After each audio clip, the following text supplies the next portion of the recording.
What is up, everybody? Tour Life's back. It's Tuesday. You know what it is. Today, Brody's a little bit late, so we're gonna start without him. Great guest tonight, of course. With Brad coming on, he's waiting in the lobby, no camera. So this is gonna be hilarious to try to coach him through to get his camera working. Gary, how was your week, buddy? Week was pretty great. You ever have one of those days you go out to do filming and it feels like every goal you wanted for that filming session was met. You accomplished everything in the time frame you wanted, and you walk away being like, man, I wish every single set was like that. I had one of those today, so I'm Really? feeling good. I went out there with the intent to film like 6 or 7 short form videos. I came back with like 9. It was good time. Good time. That's awesome. No, I think that the content creating side of the business for me is the hardest part because of exactly what you're doing. First of all, I'm not very Mhm, handy with all this stuff. Like mhm, it is a chore for me to do all the editing and cutting. And if you were to hear, like, for my YouTube videos or whatever, like my intros, or if I'm trying to film like a form video or something, mhm. dude, it is hilarious with how I fumble, and it's just me. I'm the only one there. Like, there's no embarrassment, you know what I mean? I don't have pressure from Mhm. anybody. I'm just like, blah, blah, blah, blah, blah, like, what are you doing? And I'll like talk to myself in the camera. So to have days like that where you're just like a one take wonder, Mhm. they're fantastic because they save you so much time. I mean, Yes. just 2 days ago, I did a video for a commercial I needed to film for Bessie, right? And Mhm. I started off and I'm like shredding, dude. I'm absolutely killing it. I get done with the thing and I'm like, yeah, that was awesome. Filmed it right side up. Filmed it for the Instagram, not the YouTube. Had to do it all over Oh, again. I no. had my daughter with me and she was at absolute joy the first video. As soon as I flipped that camera around to the other side, impossible. Took me Mm. forever. But anyways, chat's already going off, which is awesome. Thanks for everybody for tuning in today. Uh, the show's not going to be crazy. We do have Brad, so it's going to be a little crazy. Not a lot going off or going on in the world right now. I think we're all waiting for those contracts to drop. A few little middly tournaments going on here and there. Um, I see a lot of people like posting about the Luna battle packs, which Mhm. is pretty cool to see. But other than that, just like the regular content going on out there. Yeah, what do you think? And Macbeth came out and was talking about how he thinks in his experience the flight rings are adding more stability to the Ultra Luna. I saw you did the video. What do you think about that? Dude, I've never thrown a Luna. Like I've never like tried to learn it. So I don't know, man. I'm not the guy to ask. When I threw Gotcha. them, like I can tell that that that that the Ultra Star one was more stable for the two that I got, but I've also Mhm. seen Anthony throw it on tour and he has a stable normal one and a flippy normal one. So Mhm. like I just have no clue, honestly. I Yeah. think I think I watched a video that my brother did and he said it would make sense for it to fly different. I believe him because he's kind of a savant in that stuff as far as Yeah. like flight characteristics and stuff. And shout out to him. Check this out. Ooh. Hat. He this is his logo where he puts the Yuli inside the, I think it's a red tail Oh, hawk more most likely, but he sent me this custom made hat this weekend. that's sweet. Anyways, shout It's out to Big Bro. it's been really interesting to see because like this is the time of the year. It's mystery pack season. Everyone's posting every one they have, and it almost feels like as a manufacturer, if you don't have a mystery box, mystery pack, you're kind of stepping down the game. But I have to compliment Discraft because it feels like they were able to accomplish the trend, but do it differently enough that Yeah. it kind of stands out above the other things because we're all used to seeing the same boxes from the same group. So that's pretty cool. I know one of my favorite things about this year is like the big Trash Panda disc swap. Have you heard about that or seen any information about that? Yeah, I have. Yeah. Oh yeah, it's So sick. I just that's got been cool. Oh yeah, I just got my assignment today. And he did the same thing I did. I didn't specify any kind of stability or any kind of disk type. I just let the person cook, and my assignment did that for me. So I'm going to send him probably a few really sweet discs and maybe include some cool gems in there for them. But just love just all fun people. Yeah, I mean, I think what Discraft did with the battle packs is the display. Yeah, I think the display, that not only, of course, like the Ultra Star classic catch frisbee, to be able to put that on a putter and make it work, really cool. You know, just to have something different, of course. But then the display is really cool because when you get anything, like if you're a collector of cards or you're a collector of who knows, like what do you call those? The little miniature cars. Oh, Matchbox cars? Yeah, Matchbox cars. They, Yeah. you know, you can find people who have like the really nice ones and they send them in the really cool packs. I mean, even watches. If you get a nice watch with a nice case, it makes the world of difference. And I think they accomplished that with the packaging, you know. Yeah. A little bit different, like you said, instead of just the brown box that you get, you open it up, it like had a little extra pizzazz to it. And I think the fans and even I appreciated it. So yeah, I like they're also kind of capturing something that seems to be going on right now in the disc golf community, which is the idea of like collectability and having some degree of like, am I opening this and finding something rare, which is a big thing. So really, really cool to see that. Welcome, Brody. Bro, Joe, sorry I'm late. It's all good, man. Got dominated on the track. I would have been here on time. Apologies. Hey, Training you know is getting what? tough. We've all been late on the show except for Gary. Gary's always on time. Gary's always on time. I'm always what I miss. You guys talking about anything good? We're talking about the battle packs and how cool like the display was, and just nothing really going on in the disc golf world right now. And so we were talking about content and yeah. So I have something to say about that. Actually, I was talking to Hunter about this back at the Heiser Club.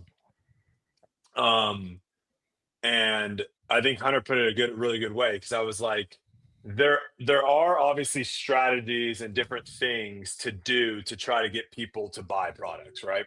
Yeah. And companies are constantly trying to come up with those things. Now, there are some things that are illegal that a lot of disc golf companies have gotten away with, which are considered sweepstakes, right? There's a difference between like a giveaway and a sweepstake, a lottery, those type of things. Those the government doesn't allow, and a lot of times some of these disc golf companies just do it and don't get in trouble for it. So you kind of got to walk the fine line there. But I was talking about what Hunter thought, because Hunter's the one that kind of does all the back end stuff. Him and Brad do a lot of the back end stuff on Foundation Disc Golf. And I was wondering, I was like, is there going to be ever like a fatigue of customers being like, can I just buy the thing I want to buy? Like, why do I have to buy into something that's a mystery pack, or if like, one of these, whatever. And he says the thing that he thinks Discraft is doing very well is it's not a continuous thing. It's not every single drop they're doing one person is going to get this free trip to Worlds, and then the next one it's play a fun round with Yuli, right? They're not doing it every drop. They're spreading it out.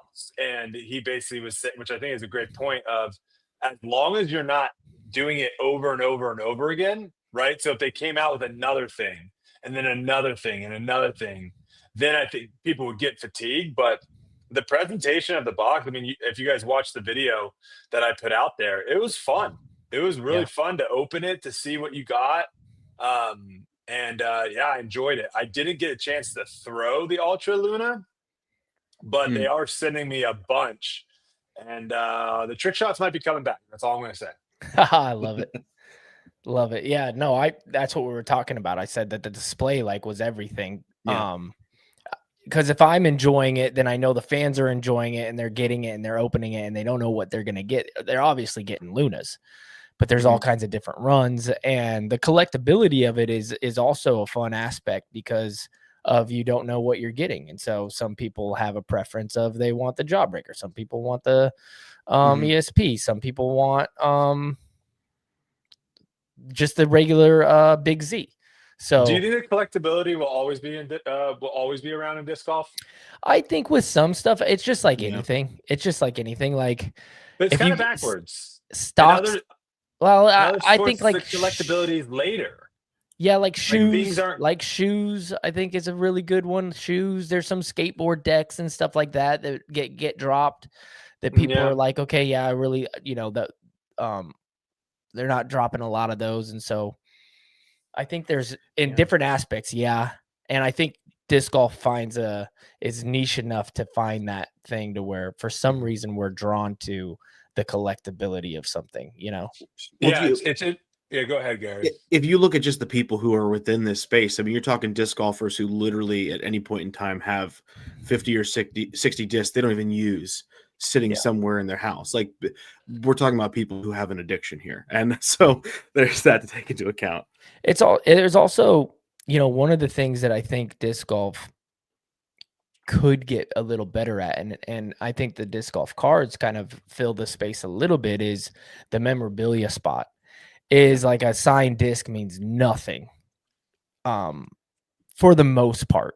You know what I mean? Because they're so easy to find, and so the different stamps and the rarity, like even if I were to sign like a really rare Yuli Raptor, it doesn't add any value to it. In fact, it probably devalues the disc in a way.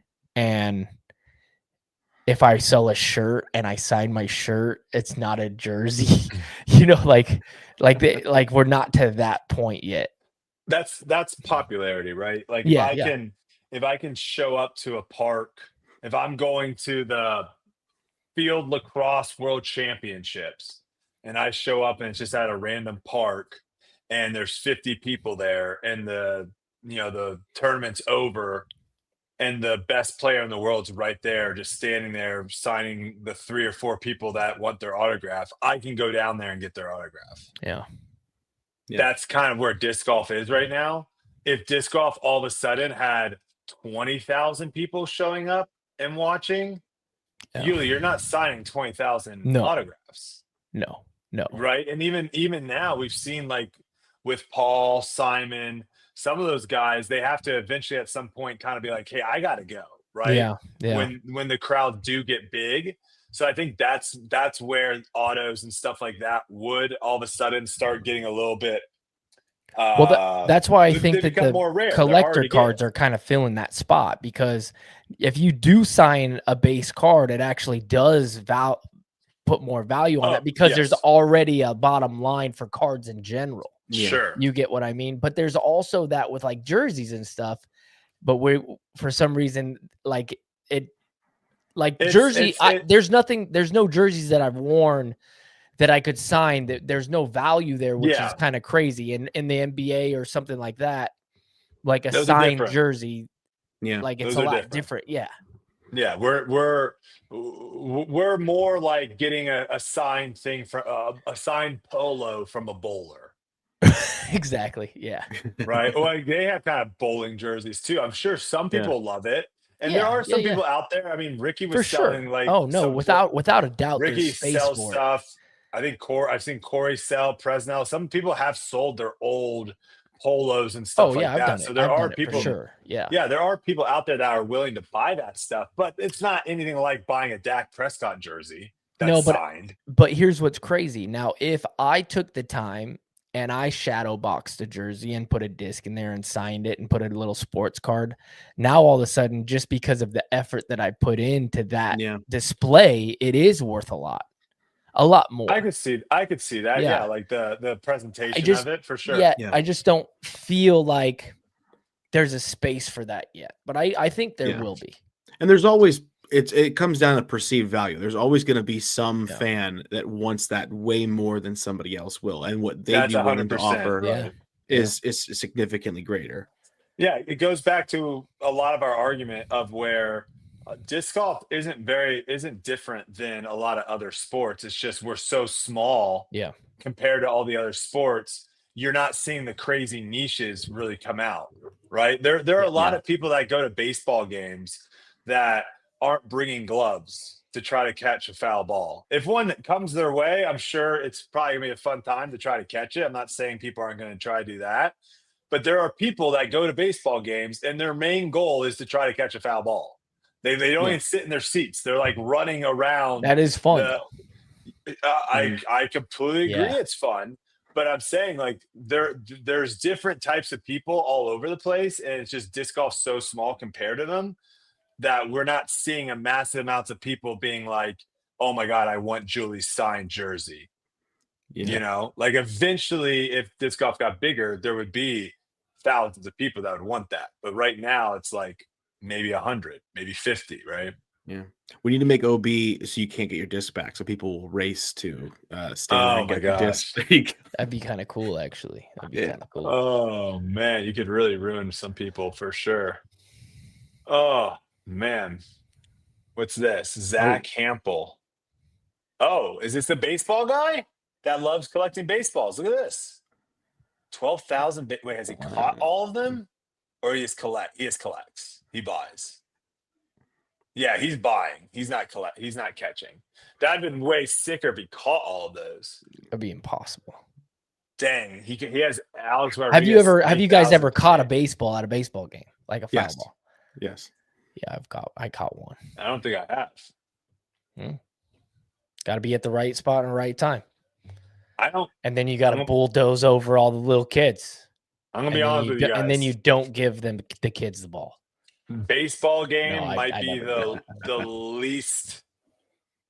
That might be the sporting event I've gone to the least. Baseball. Out of the big ones. Yeah, I'm a big basketball guy. More basketball games than anything for me.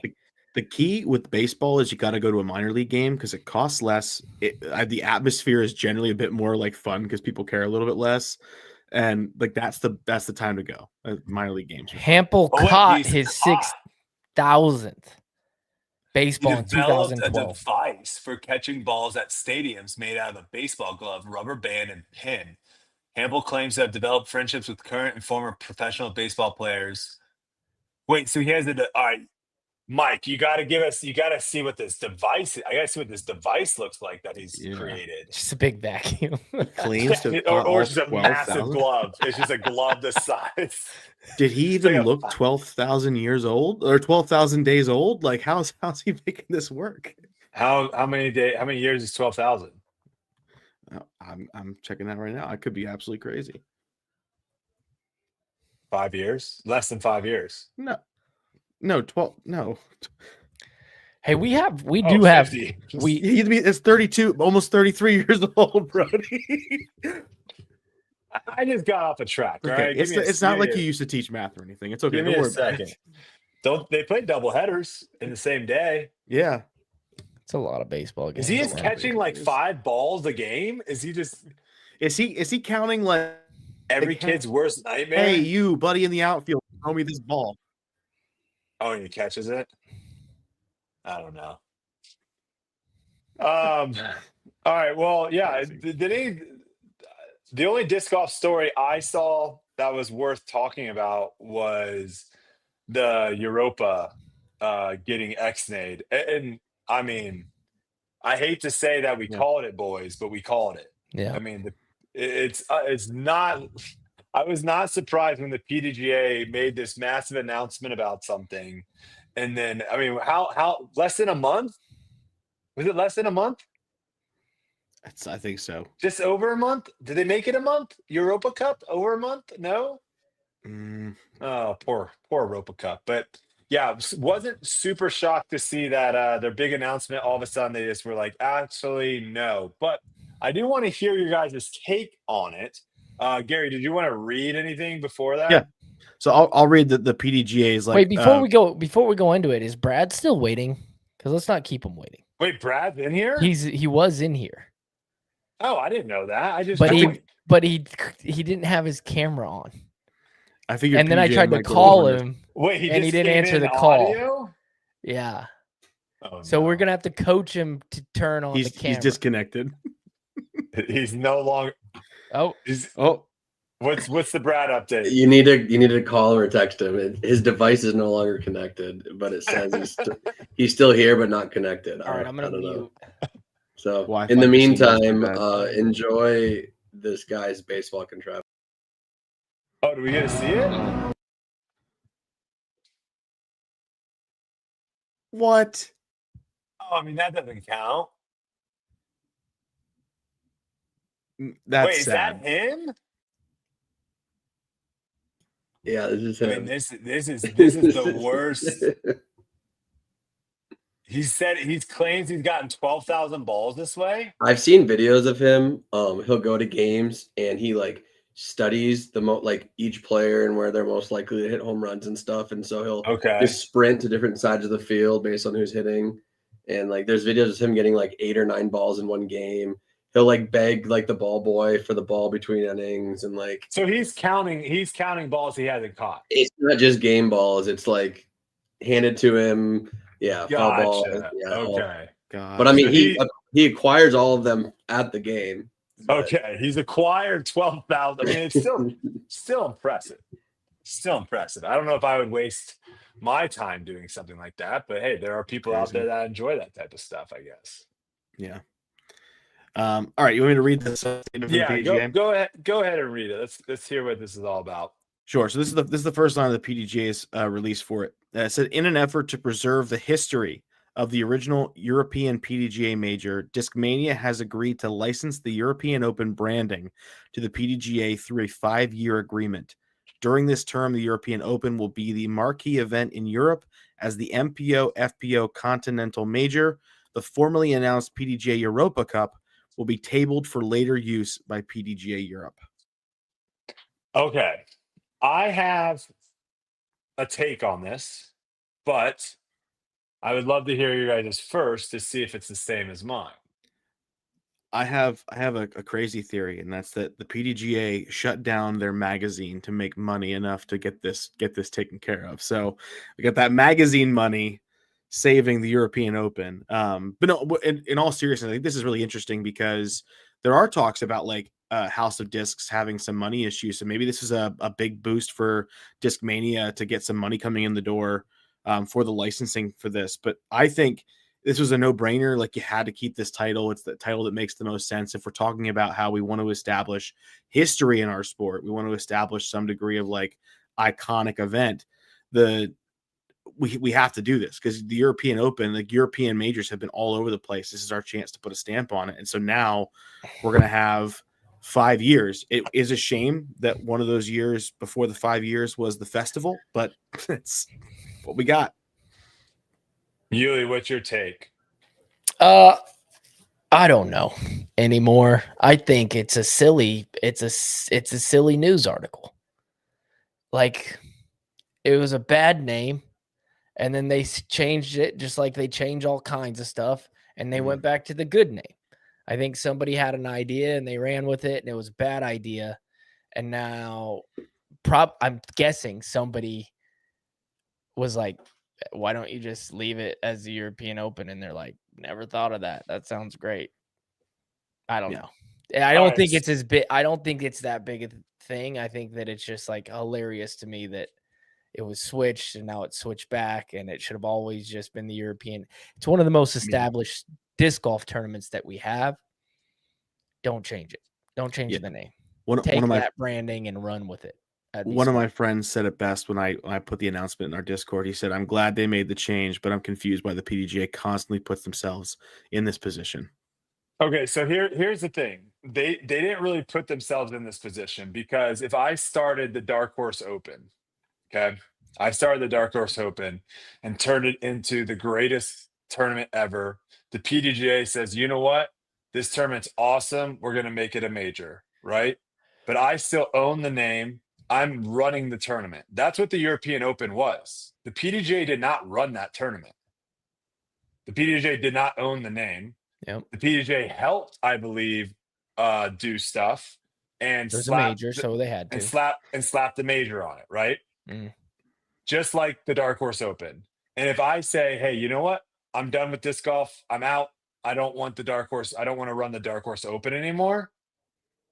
The PDGA can't then continue to do the Dark Horse Open. It's my name, my tournament that they decided to make a major.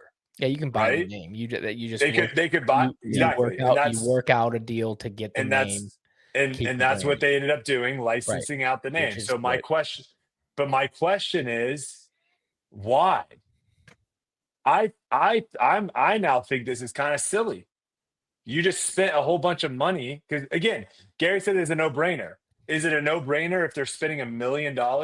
At what point is it not a no-brainer? $1 million a year to use the name European Open. Is it a no-brainer?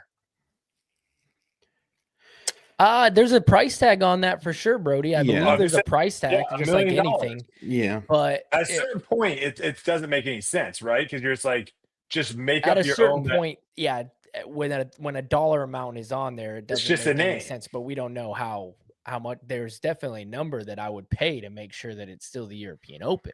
Oh yeah, I pay $200 a year for sure. Yeah. Would I pay 50,000 a year? Yeah, but we're talking about people who willingly paid 6 figures for a magazine that no one read. So no, whoa. There's a lot of deep history with the magazine. Don't just go. You haven't been around long enough, buddy. But you calm it down with the new. I'm one of the few people who actually probably read the something. magazine. No. When I first started, the magazine, I would wait for the magazine. The magazine would come to my house, and it was one of the only things that we had where we would look at that thing and understand and see tournament results and blah blah blah blah blah and pictures of top pros, and I studied that stuff. Do we have audio and visual of Brad here? Brad, Yeah, did you actually make this happen? Oh no. Am I what? We might have internet issues.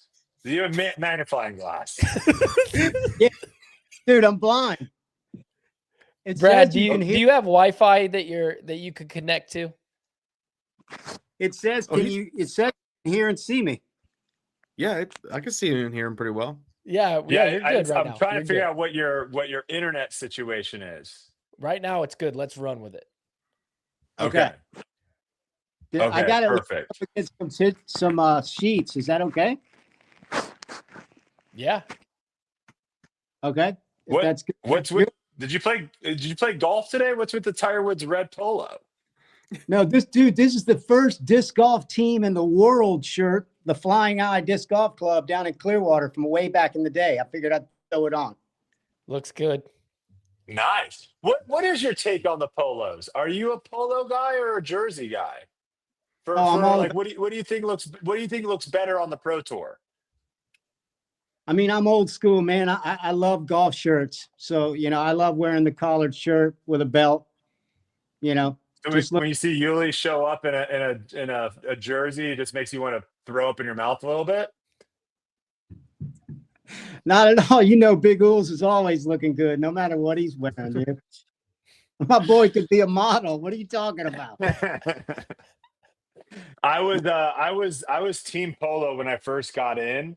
Yeah. And then I kind of realized that was kind of ridiculous because I was like, when would I ever wear golf shorts or pants in a polo on like a nature hike? I would never.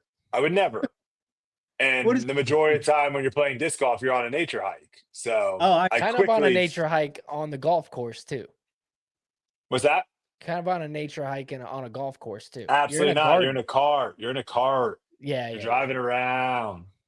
Right. You're also never getting on like your knees and like rolling around in dirt when you golf. No, that's true. That's true. I mean, that's out there in the rough where you got to do those straddle out from one knee. We've all done that. Yeah. And you get up and you have a little dirt patch on your knee and you look like a dingleberry. You're walking around with a little dirt patch on your knee the entire round. Right. It's not like baseball where you want to have dirt on the uniform to show that you're in. Or football. Football, Yeah, for sure.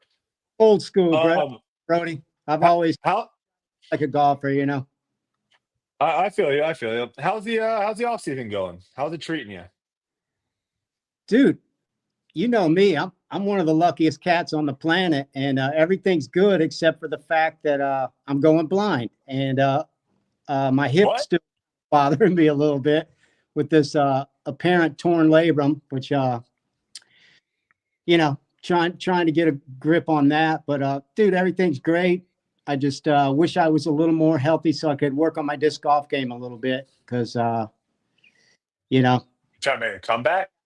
skills, but I can't really execute them right now because the pain kind of demotivates you to want to bust the move, you know. Mm.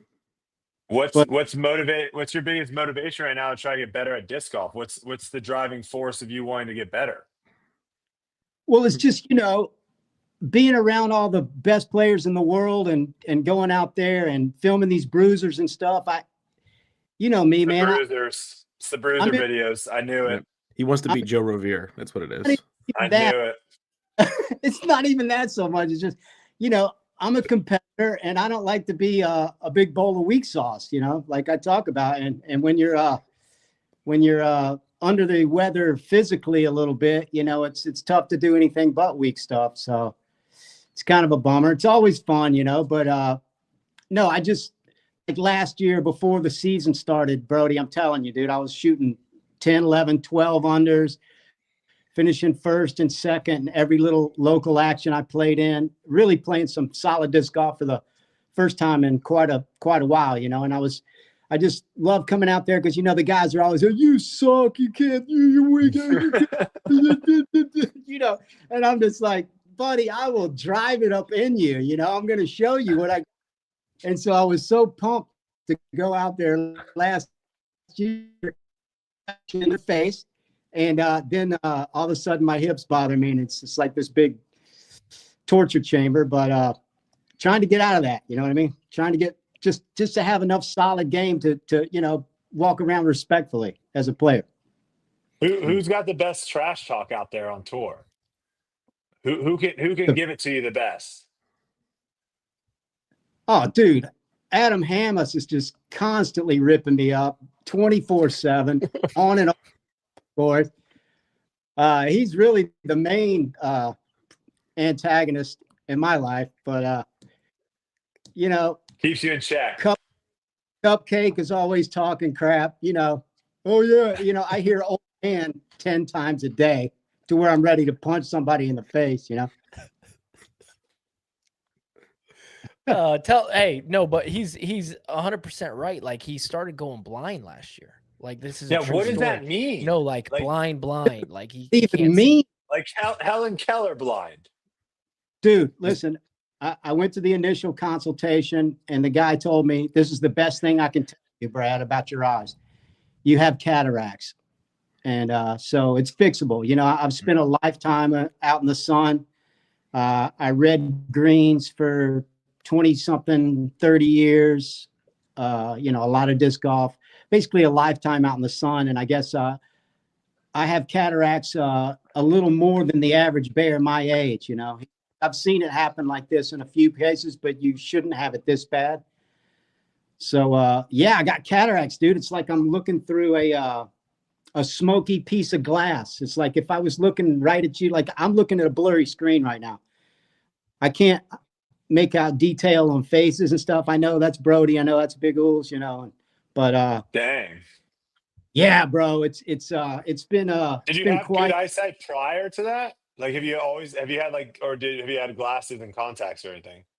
Dude, my grandmother nicknamed me Eagle Eye, bro. I'm telling you, I've had 20/20 vision basically my whole life.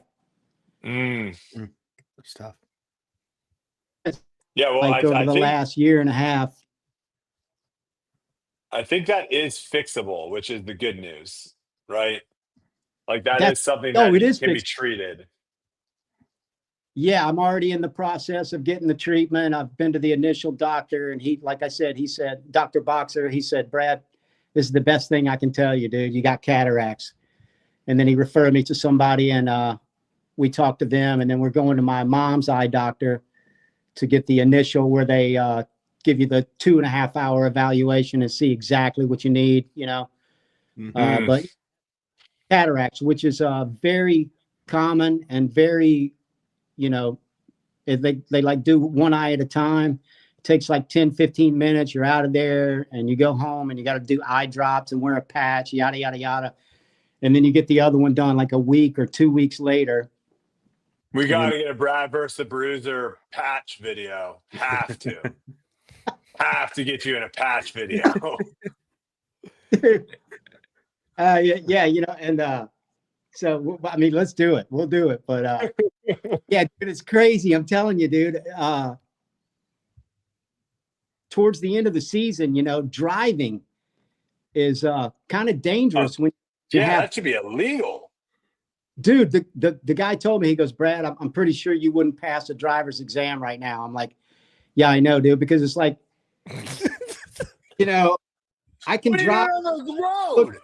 up to my eyes like this, and in certain scenarios with different lights, bro, it's like, you just feel like while you're behind the wheel of a car, dude. It's really it's Wait, Yuli, were you letting him drive you around like this? Yeah, Yuli, why are you enabling this? dude, listen. I didn't know it was this bad. He's telling me. He said he has to drive like this. No, he's not doing that. He doesn't do that. No, he has glasses, first of all. He puts his glasses on. They're dog crap. They're just some readers. No. Big for me. Matter of fact, it's, I listen. had no clue it was this bad until he told me. He told me at the house. He goes, no, Biggles, like, I can't see you. I'm like, what? Yeah, you should not be driving a car. Dude, listen, no, I can do it. But, Couldn't, should are two different things. Now, here's the thing. Obviously, like I say, I'm a lucky guy, right? Well, part of my luck package is I'm pretty much a genius, okay? So when you take a genius and you've only got 1/16 of that genius, it's still pretty good. I mean, there's a lot of talent there. And I'm a fighter. I'm a competitor. I'm not going to put Ools in danger. But when I'm out there, driving, like I drove from Boston, I drove home like 10 hours or something. And only on about 5 or 6 hours sleep, which is not my preference. But, like I say, I lock in and I'm totally focused. And dude, listen, it's a sketchy situation, believe me. But you, Big Ools, ask him. I drove like a champ. Did I not, Uli? No, I never noticed. This is passing Brad on the highway. I never. Dude, Yuli realizes how many times his life was in somebody else's hands. He can't see you, Brody. He doesn't know. I know. But that's like if you look over and you see someone just like this passing you. So we'd be driving. I wouldn't notice anything, but there were tiny little details. Like we would drive and I'd be like, whoa, what the heck was that? And he'd be like, what? And I'm like, oh no. Like, it sounds like Brad. See, you almost ran into somebody. No, yeah, it sounds like Brad's driving like when we all have like driven a little bit too long and we're like, we need to stop. We need to find like a. There was never any close calls or never. I never noticed, and I'm telling you, we got to the USDC. Well, Brad won't notice if there was any close calls. And no, I'm in the passengers. He won't let me drive. How many people? He's like, no, I got it. And he's always been a great driver. But I'm telling you, we get home and he goes, no, Biggles, like I can't see that. I'm like, what? You're kidding? And he's like, no, I can't. I don't know what that is. GTA. Dude, yeah, when I was at the Pro Tour Championship and I was following Uli and he was caddying for AB. Dude, I had to use the rangefinder just to try to watch the disc. And all of a sudden, Uli's like, fork it over, give me the rangefinder. I'm like, all right, I throw it to him. He throws it back. I'm like, sweet, I can watch again. And I throw it to him a couple holes later, and he gives me the, shut it down, bro. You're not getting it back. Great. You're out here to watch nothing. I can't see the basket. I can't follow a disc. Dude, we went to play golf. I hit my golf ball. Anybody got that? You know what I mean? I get out there and I'm like, where's my ball? And you're like, dude, it's right there. And I'm like, I have to watch he tees it up, hits the ball, and I have to watch where it goes now. It's a nightmare, dude. I'm telling you. I'm gonna be so stoked. Eyes fixed. It's gonna be like fixed. Yeah, you gotta get that fixed. Oh, dude, it's in the works right now. Blind next year. Matter of fact, I'll have the best vision I've had in a long time. So really pumped up about that. If I can get this hip under control, I'm going to show these punks who the man is out there. And by punks, I mean, you know, all the badasses. When is the like, have you already planned the surgery, or is this just an initial thoughts? Well, no, I went to the eye doctor. He said, best news, best case scenario, you got cataracts, you got to get them fixed, yada, yada, yada. Then I went to the next appointment I'm going to is like next week sometime, where they do the complete evaluation, the people that are going to do the work. Oh, gotcha. Okay. Yeah, and then they tell me exactly what, because you know you can get your nearsightedness, astigmatism or whatever, near and farsightedness corrected as well, but it's like another $1,500 per eye. So we're just going to go get the evaluation and see how bad it is and decide which route I'm going to take.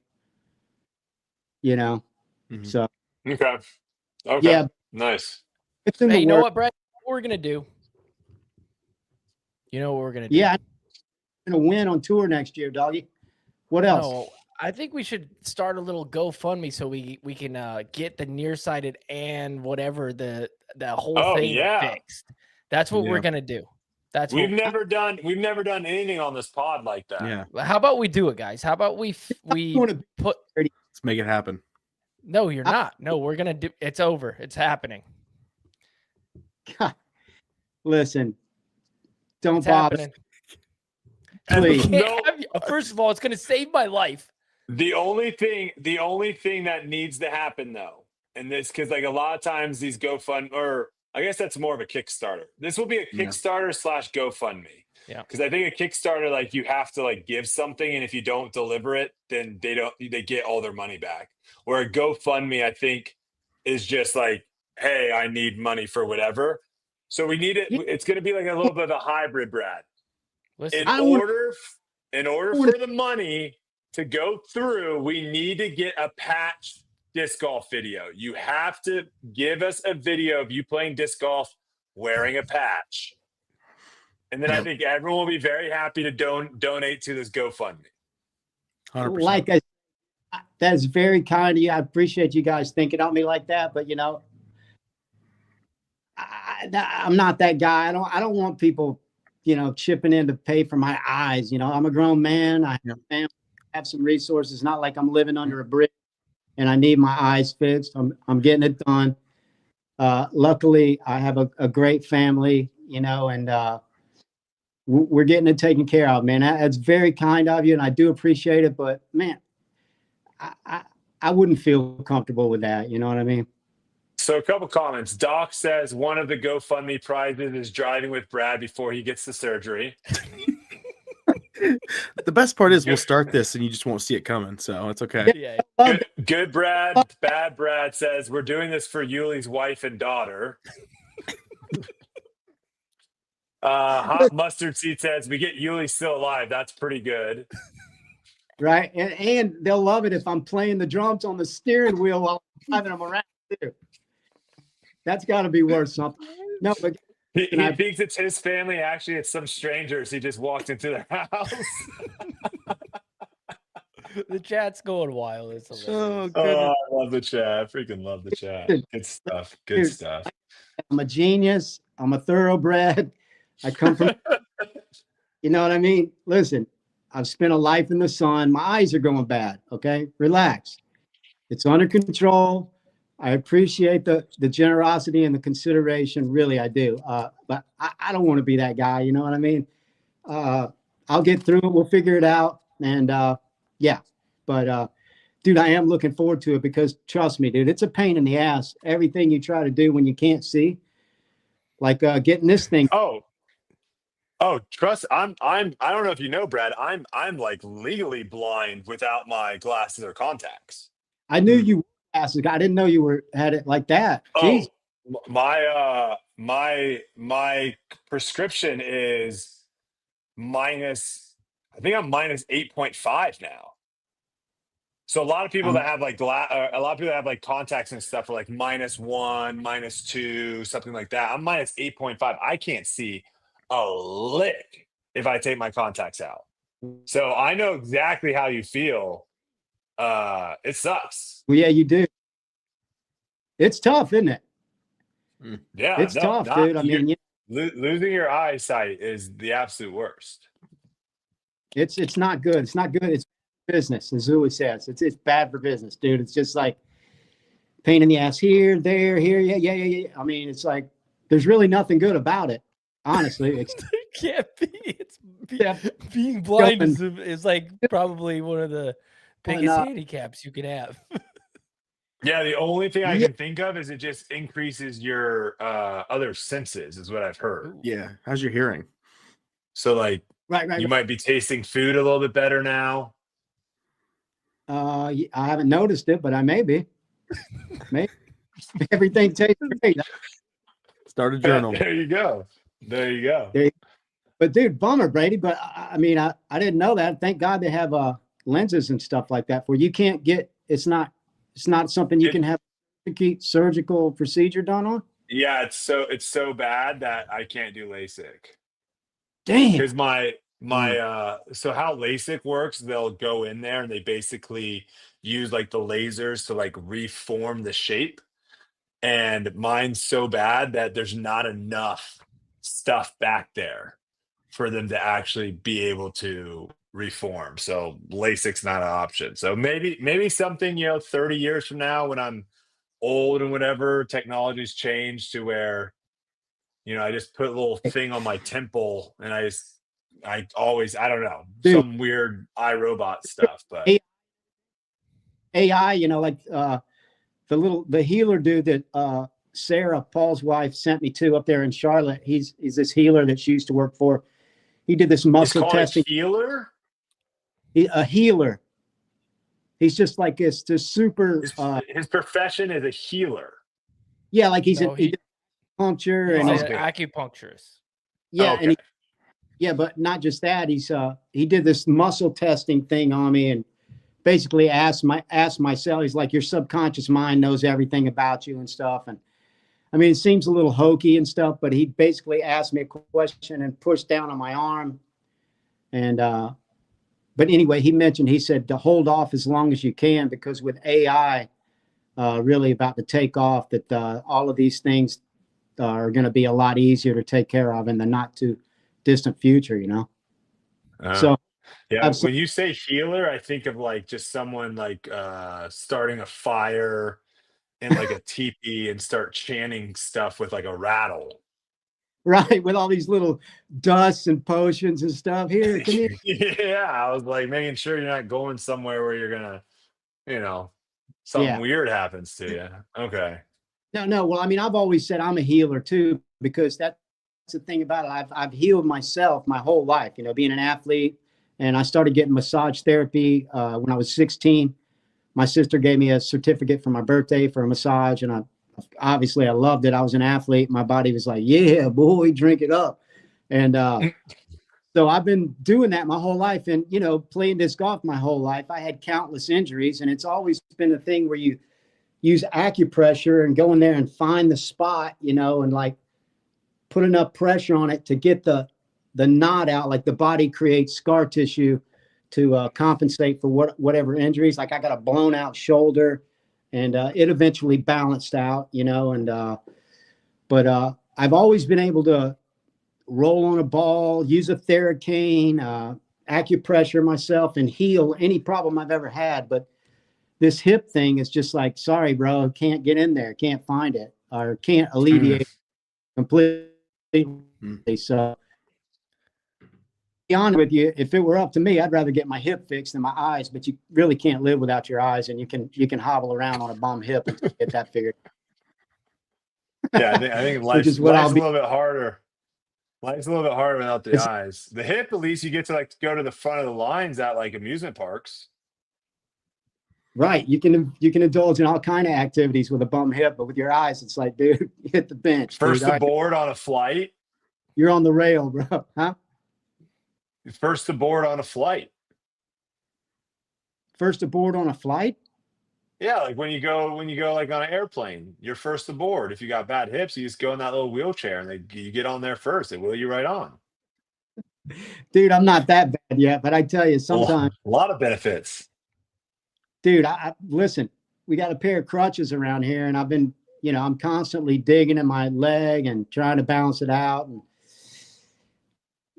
it's a joke, man. But like I say, the hip thing has really been kind of a downer for me because, like I say, right before I headed out on tour last year, I was playing great disc golf and I was really fired up about last year. And then it just kind of started bothering me and really hasn't stopped since. So it's been last year's, it's kind of tough out there. I'm sure people have noticed what's wrong with Midget Boy. He's hobbling around out there. People say, Brett, you're limping. And I'm like, dude, I know I got a busted hip for God's sake, but it's so annoying because it's like I'm highly functional. I can do pretty much anything except when you go to do the disc golf, it gets right up in there and just shoots a little pain. Like I said, makes it hard to bust the move. And I can eat some Advil and go out there and get by, but Advil's not a toy. You don't really want to be doing a lot of it. It's not really good for your kidney or your livers. Yeah, I was eating Advil like candy my entire Ultimate Frisbee career, so we'll see what that ends up doing to me later in life. But it doesn't help that Yuli's such a taskmaster on the course either. So, well, dude, what it is when you're young, it's not as bad, but the older you get, like my mom just had some issues. You get your blood work done and stuff, and they're like, you got some issues, and then they just made my mom stop taking Advil altogether. And she just took like a couple here, a couple there, never any more than the bottle says you can take per day. But I've learned that the older you are, the more taxing it is on your vital organs, That makes sense. Yeah. Gary, you had something for Brad, yeah?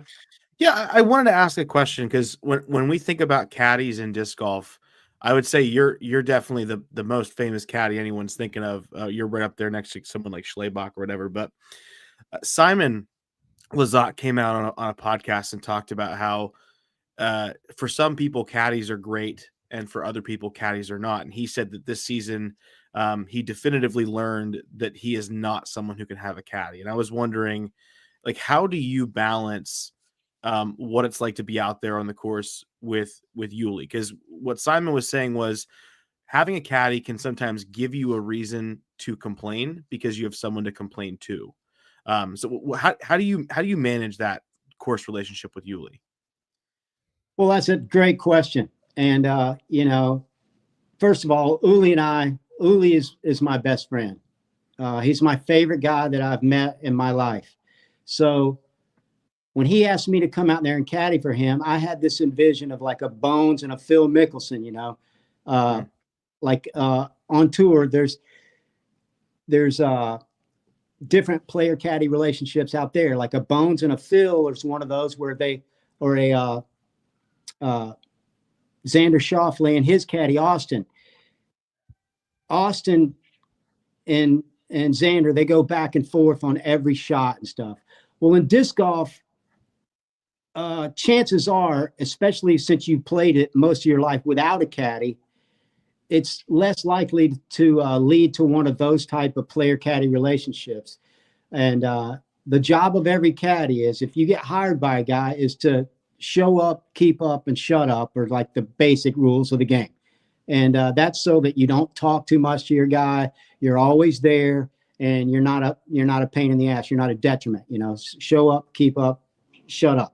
And but because of the relationship Uli and I have as buddies, I kind of naturally felt like it would go towards Xander and an Austin or a Bones and a Phil. But dude, Uli, oh my God, if we could have filmed some of the things, Uli, I'm basically the worst caddy in the world, because your main objective is to provide whatever your player wants, right? So Uli expressed to me what he wanted and needed out of me.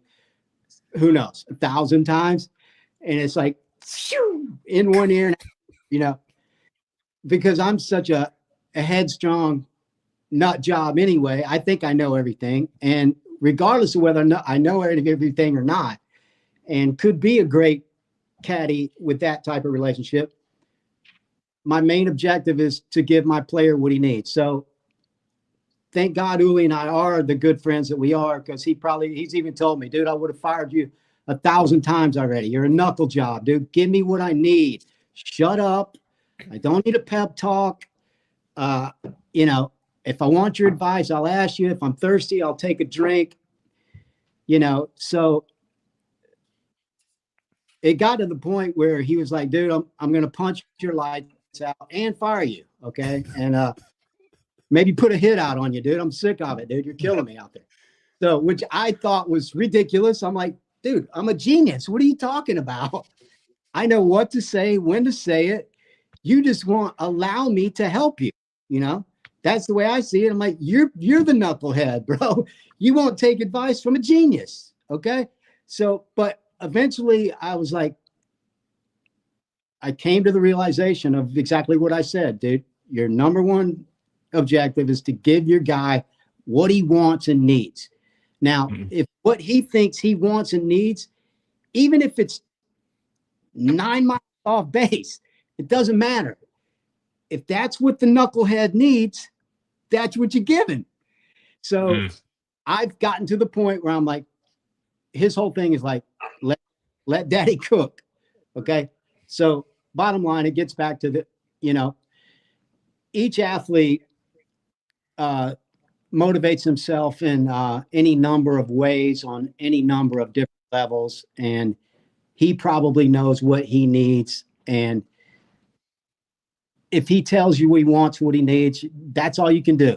No matter what kind of genius you think you are, no matter how much you think you can help, if you're not providing the player with what the player wants, you're not doing a good job. So I think I finally kind of got a grasp of it. It's like, all right, Brad, you're the knucklehead. Shut up, show up, keep up, bro. And, you know, of course, when I made that my priority, we did have a couple of better results. So he could automatically go, see, if you would have just shut up for the last 3 years, I probably have 5 wins by now. But yeah, so it's like that. Would rather I go ahead. No, I was gonna say it's definitely been like caddy player relationships are definitely a tough thing, and I can see where Simon's coming from with that. But at the same time, Brad and I, we have bickered and moaned at each other for years and years and years before caddying was ever a thing. Like he said, we've been best friends a very, very long time. I mean, 2010 was the first time we traveled together. We stayed together at the World Championships. We both almost won that World Championships. I led every day. He led every day. He closed it out. I didn't. I ended up taking second that year. And we've been best buds ever since. Now, there is one thing. So Brad, the last few tournaments, fantastic. And like I said, we've been going back and forth for 3 years. He's my best buddy. There is one thing that is irreplaceable when it comes to Brad, okay, that I will never take it for granted. And that is this. In those years, I've struggled mightily. Okay. Not good finishes out there. I think at times I thought I was the most unlucky player on the entire planet. And I got deep into my own thick mind about it. And it became a reality at some points.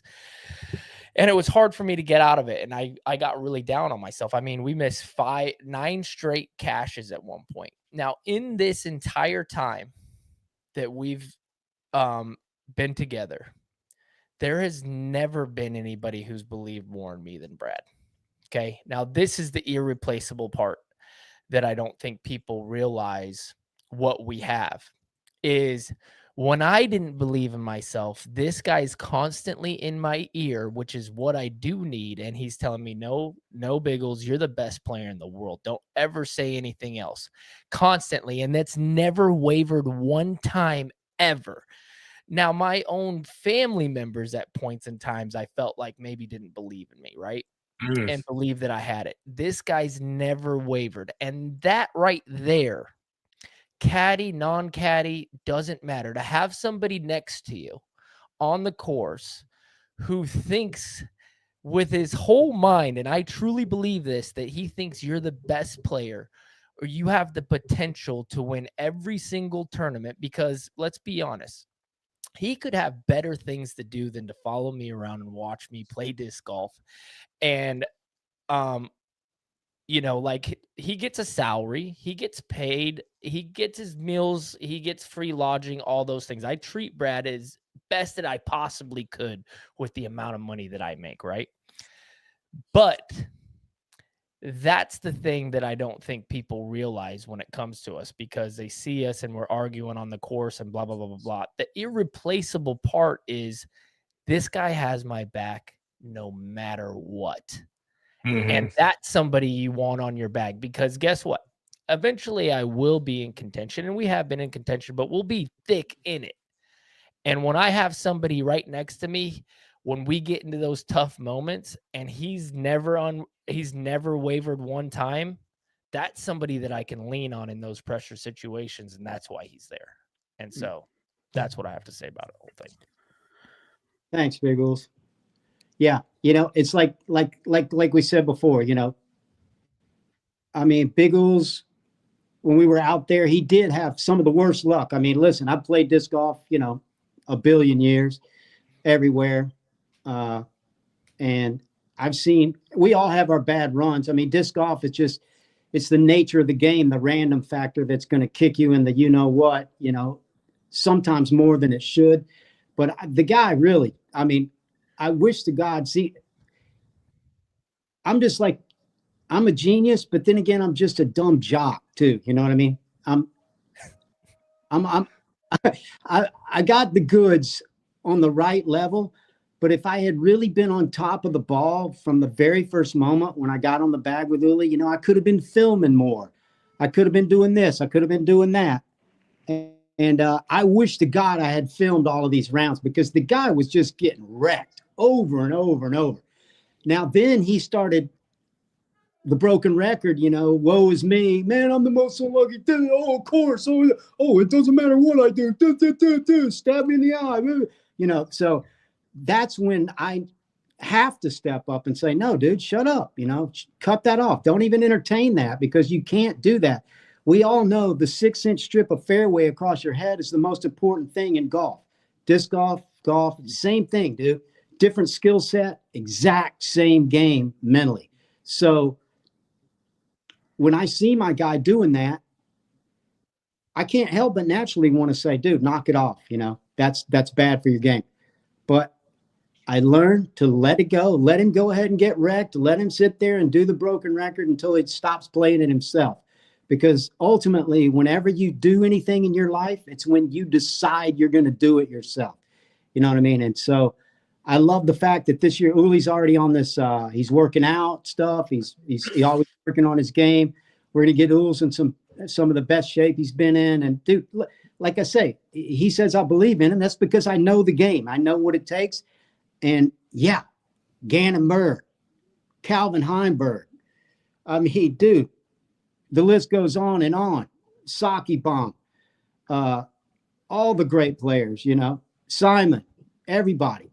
And then all the other damn great players of themselves. It's not easy to do, but the only thing that matters about winning a tournament is, are you capable?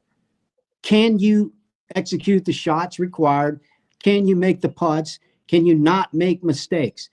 And Uli can. I mean, he's got it all. That's why I do tell him, dude, you're one of the best players alive still. I know that for me personally, I played some of my best golf in my late 30s, early 40s. My boy's not even in his late 30s yet. You know what I mean? Obviously, I'm going to tell him he can do it because he can.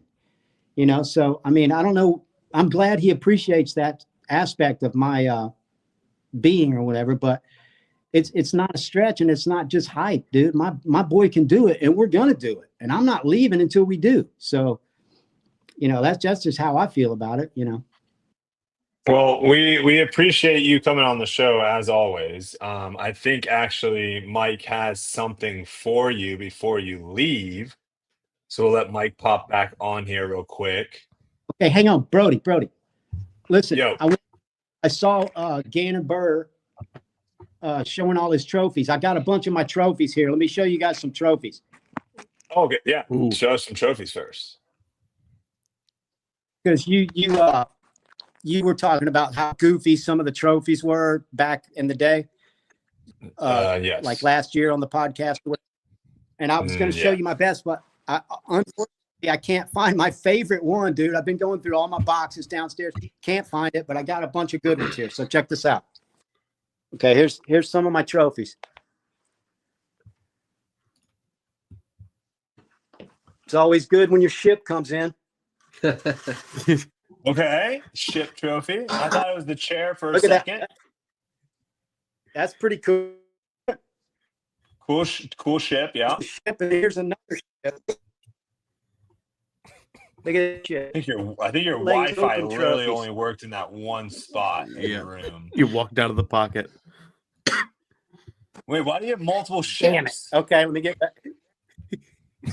Yeah, I got Why two two ships. ship trophies. He's a fleet admiral. Yeah, those Are are. these all disc golf those are, trophies, or do you have like those are the Great Lakes do you have Open. some sort of side hobby with ships? No, dude, these are disc golf trophies. I like some of those glass ones. Wait, what's the bear waving at us? I know that's the bear, dude. The Great Wait, West. bring the Feldberg and bear them in up good there in Wi-Fi. Bring the bear in good Wi-Fi. What is that? Whoa. Stop. That's a trophy? Brad, go put the phone back where you were, and then That- bring the that trophy freeze to frame. the phone. That freeze frame's bad, Brad. It's did. bad freeze frame. Oh, Oh, gosh. Jump scare. We just got Freddie Jeez. Fazbear in there. Jeez. Holy cow. Can you hear me? Okay, we're good Yep. here. Now you can showcase us in front of the Am I camera, I toast? think. No, No, we can hear you. Can you we hear can us? hear you. Yeah, I got you. Okay, let's see the I think.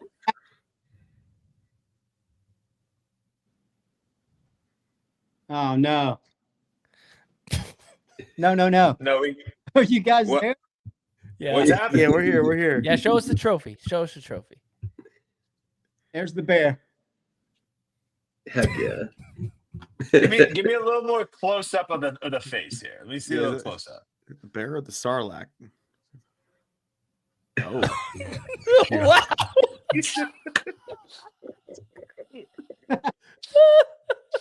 All right. I like the size of it. Yeah. It's a good And hefty trophy. I'm pretty sure this is the second place bear. When Andrew Rich hit the most unbelievable putt on the side of a mountain.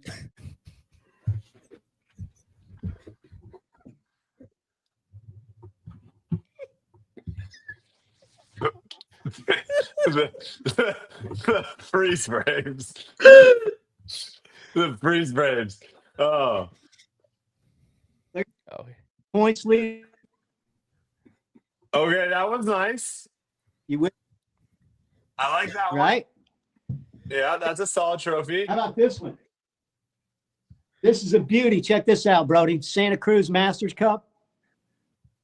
I'm anti disc golf basket trophy. Oh, you don't like those? I just think Okay. I think the disc golf basket is like kind of an ugly thing. It's like Is putting that a wood? field goal post. Is that wood from De La Viega though? Yeah, I like This is your that. PG. Look at that. I like that. That's very clean. That looks That's like the you brand- just got second place at Wimbledon. Exactly. And Yeah, I my like favorite that one. my favorite one that I couldn't find was just a big piece of crystal, and that's when I beat the champ. John Russell finished in third place, 17 shots behind. That was my own, like.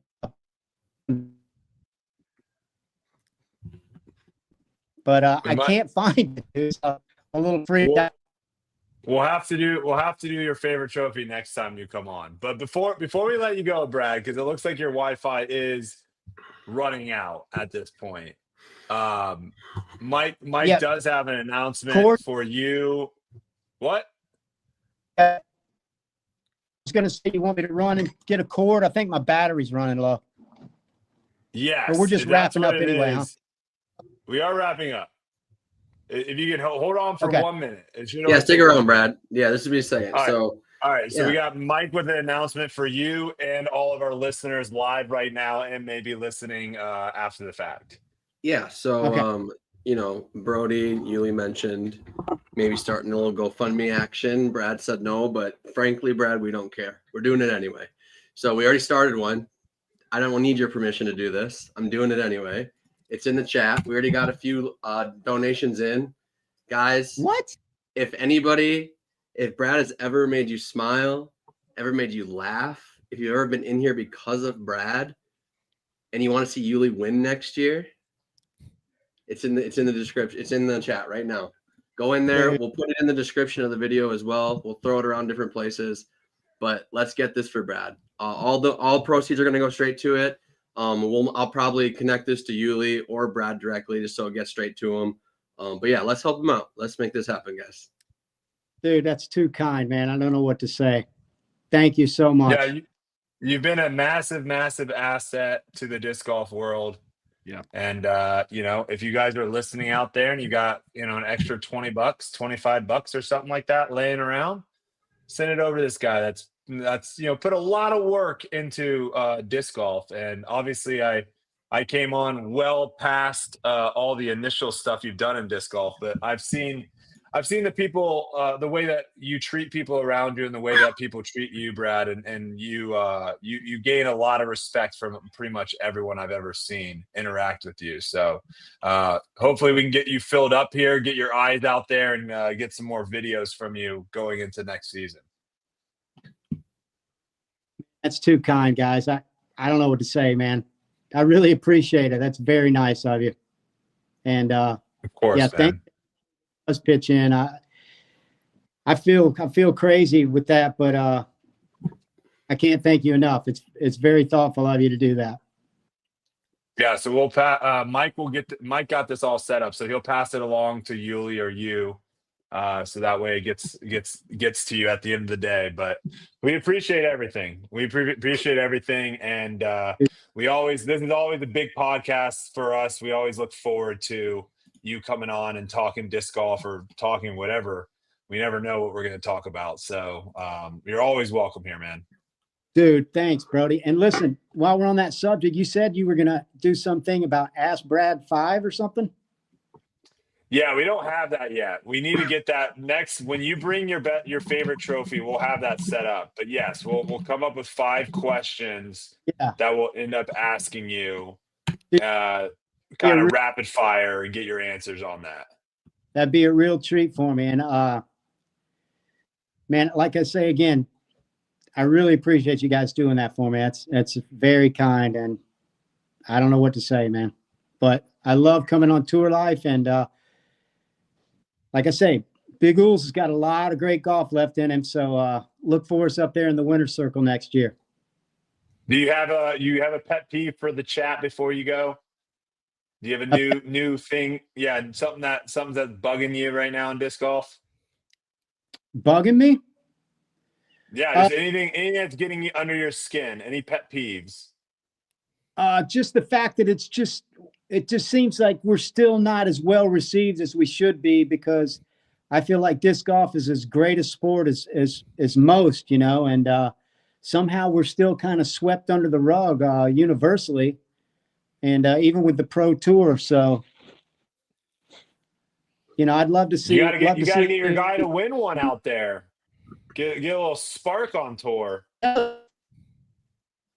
Right. Well,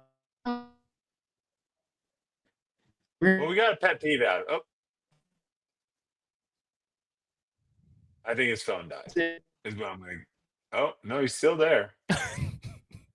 You're trying, Brad. You're turning into a little robot. Can't hear anything you're saying. Like a thread, dude. Yeah, hang on by a thread. But hey, we appreciate you always coming on. You're always welcome, and we look forward to the next time, brother. Hopefully you'll be able to see us next time. Oh, there we go. All right, Brad.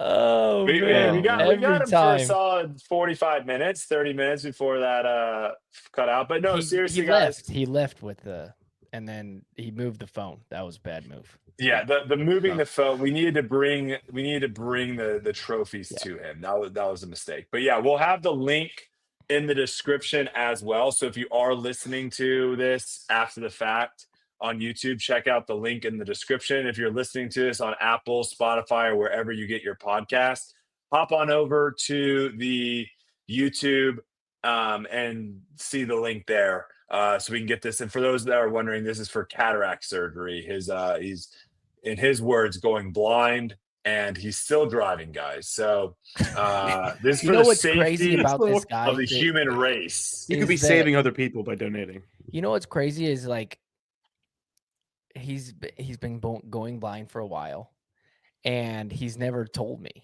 He doesn't. He's just like, yeah, I'm not seeing real Keeps to great. And I himself. never, yeah, and he never.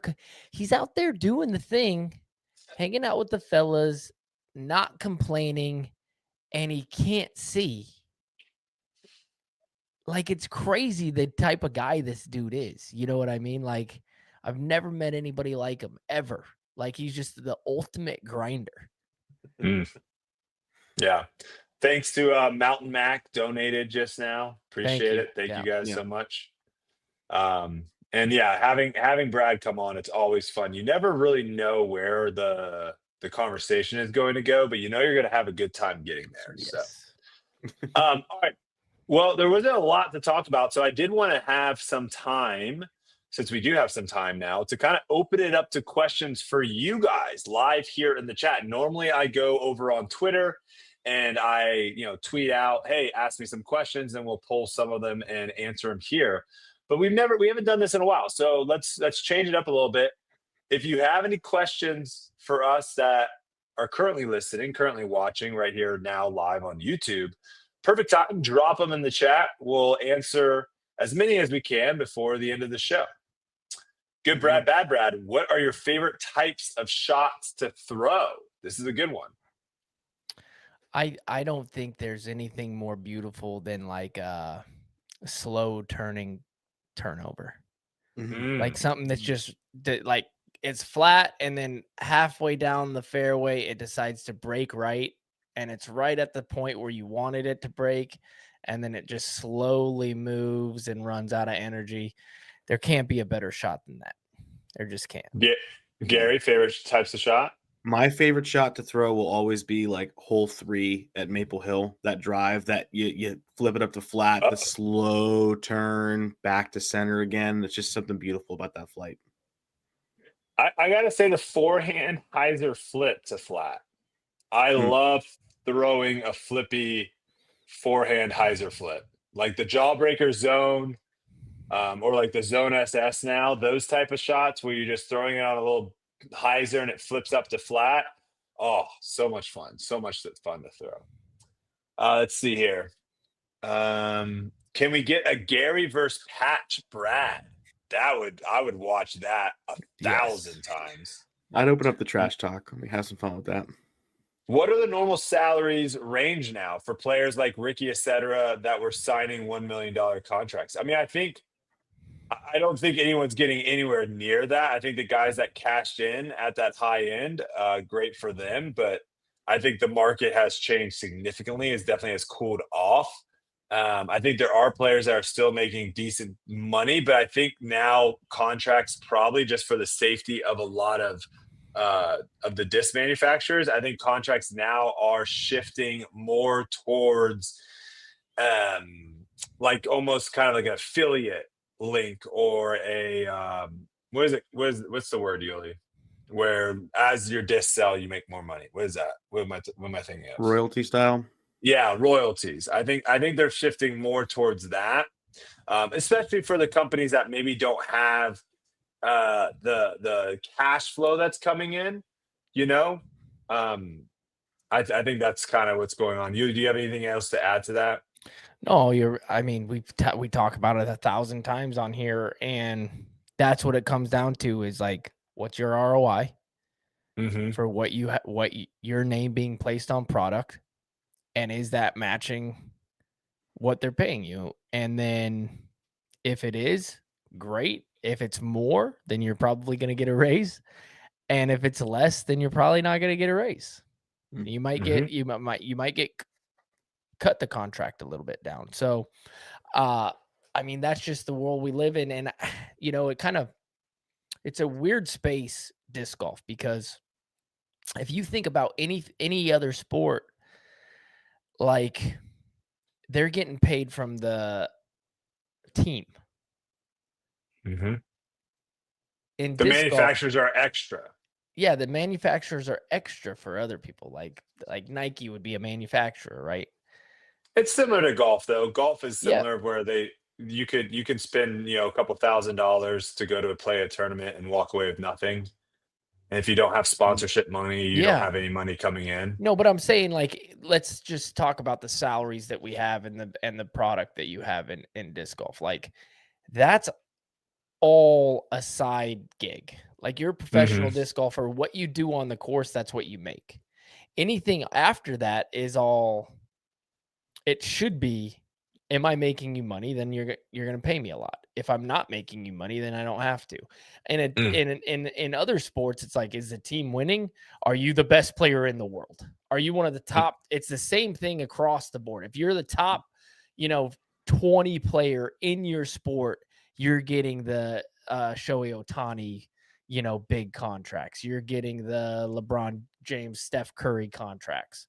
Like, that's just the way that sports work. Yeah. If you're less than that or below, like 50th or whatever, your contracts go down unless you're super popular, which we've seen, like a Ricky Fowler, very popular guy, made a lot of money off of endorsements, didn't he? Mm-hmm. Never won any majors, won a few tournaments, wasn't a prolific winner, but probably made a lot more money than a lot of golfers that were better than him. Oh, for sure. But that's because people love the way that he dressed. They liked his style and what he wore. He was a trendsetter. So he sold product. People bought it, probably made a ton of money. It's the same thing. Should players invest in a trainer or a caddy first? I think this is a very personal question. I think there would be some people on tour that I would suggest a trainer, and I think there'd be some people on tour that I would suggest a caddy. So I think it just depends on, again, kind of going back to what Yuli was saying, like return on investment. If you can only get one, you should go with the one that can give you the best return on your investment right away, right? And so I think that depends where you stand. So that's a very personal question. Each individual is probably a little bit unique there. Brody, is your contract up in a month and a half? Yes. What do you guys prefer, a hard par 3 or an average par 4? Probably my contract's up this year. Oh, yeah. 5 year. My 5 year is over. Oh, yeah. I'd probably say a hard par 3.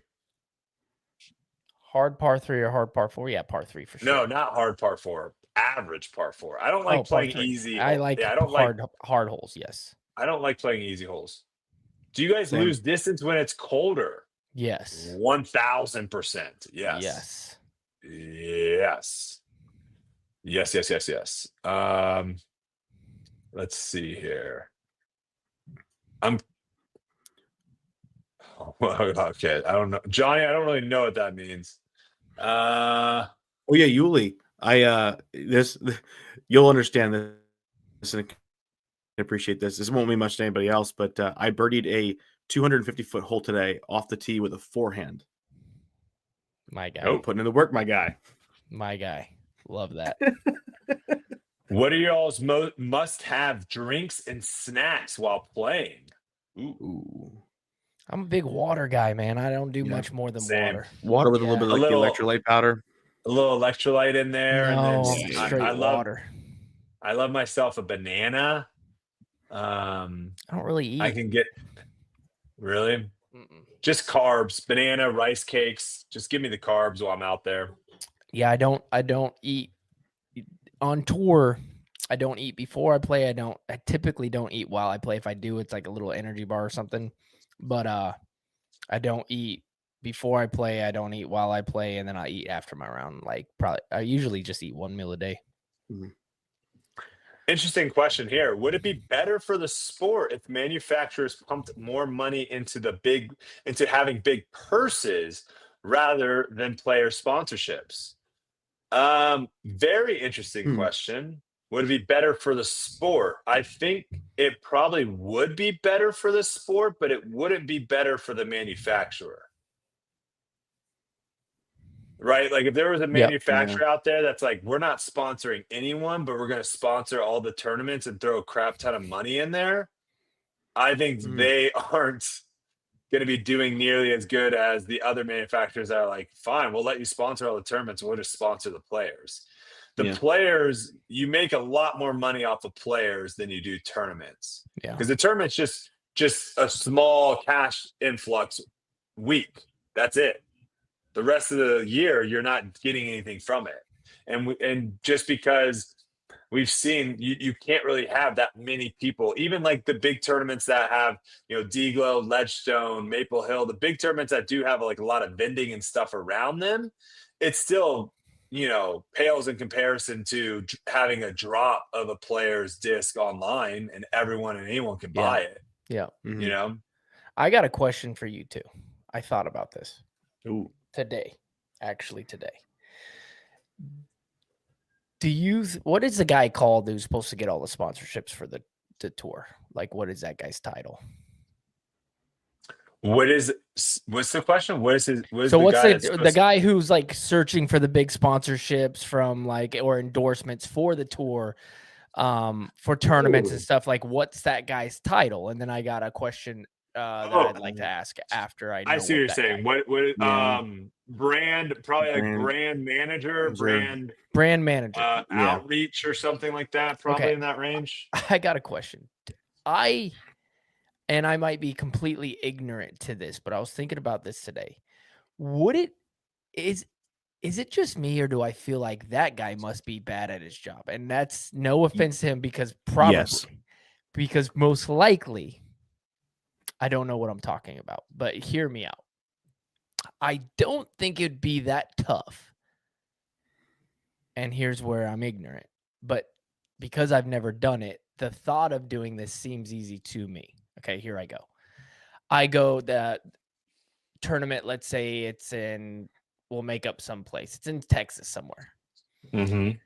I feel like if it was my job to get sponsorships for the tour, I could find businesses in that vicinity of the tournament to give smaller sponsorships to the tournament.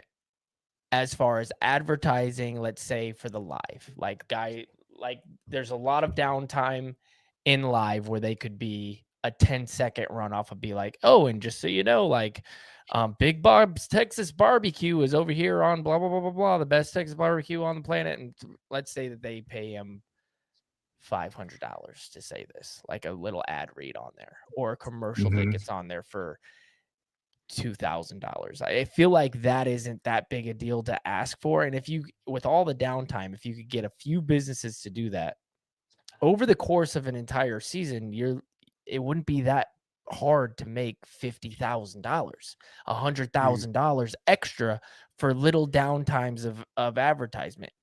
Are they just looking for the big fish, or do you think they're dropping the ball trying to find the little ones too? Because, and here's my point.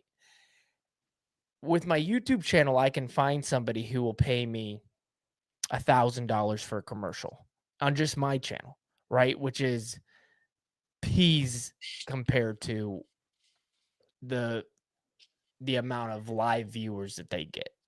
So if I can get $1,000 from one person who I've never met in my life with a product that I've never even seen in my life, and I do one review for this thing, and I get paid $1,000 per video, then it seems to me that it should be easy for them to get 10 of those. $10,000 a tournament, let's say. If they get 10 of those, $10,000 a tournament, 23 tournaments, $123,000 or $130,000. Is that a crazy number that just doesn't make any sense? So and am I ignorant in this whole process? There's a couple things that I would say Mhm. is one, what you're talking about right now with what you're doing is you're doing like a dedicated video. So if you would Of tell course. that person, oh, hey, by the way, I'm also going to be showing off 9 other products during your video. Are you cool with that? It's tougher for a company to want to pay, But I right? So could that get that's 9 different products that don't have anything to do with each other. Still, yeah, but a lot of times they're probably going to drop their fee if it's they're burnout of off. viewers. Yeah. Yeah, if they're offering $1,000 for a dedicated video, and then you turn out and say, "Hey, I'm down to do it, but that's gonna be like the first few minutes of my video, and then the rest of my video is gonna be 9 other products that I'm gonna talk about." The fee would probably go down. There's a difference between a dedicated video of where it's, and there's also But I don't difference see any. between. That's just No, a crazy example. I don't see yeah, any. and yeah, there's differences too, right? There's what you're talking about is like the video. It's a dedicated video. The video, it revolves around the product, the brand, whatever it is. The video revolves around that. Yeah, yeah. Versus you shoot a video and then in the middle of the video you cut in, hey guys, just want to let you know today's video is sponsored by blah blah blah blah blah.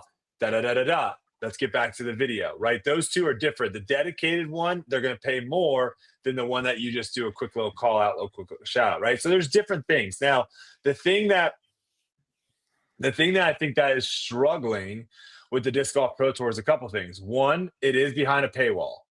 That is a big thing because when it comes to viewership numbers, right? They aren't transferring stuff over to Jomez, and I think Jomez does sell a decent amount, and Jomez is owned by the Disc Golf Pro Tour. Yeah. Jomez is much easier for a company to say, yes, Which we I do want, commercials during Jomez. yes. Of course. Yes. And that is much easier for a brand to look at Jomez, to be able to see the numbers And it's and say, recurring okay, views. yep, and say, okay, I'm down to do that. Live is a different ball game Yeah. because one, the numbers are a lot lower. 2, it's behind a paywall. 3, it's going to fluctuate. Some tournaments it might be 20,000. Some tournaments it might be 5. So there's a lot of different things there. And then the other thing on top of it too is when it is different between Jomez. They are sponsoring a video that is post-produced. They are sponsoring something that is being created about something, where Disc Golf Pro Tour, trying to get them to sponsor a tournament essentially or live coverage, they are now putting their name to an event.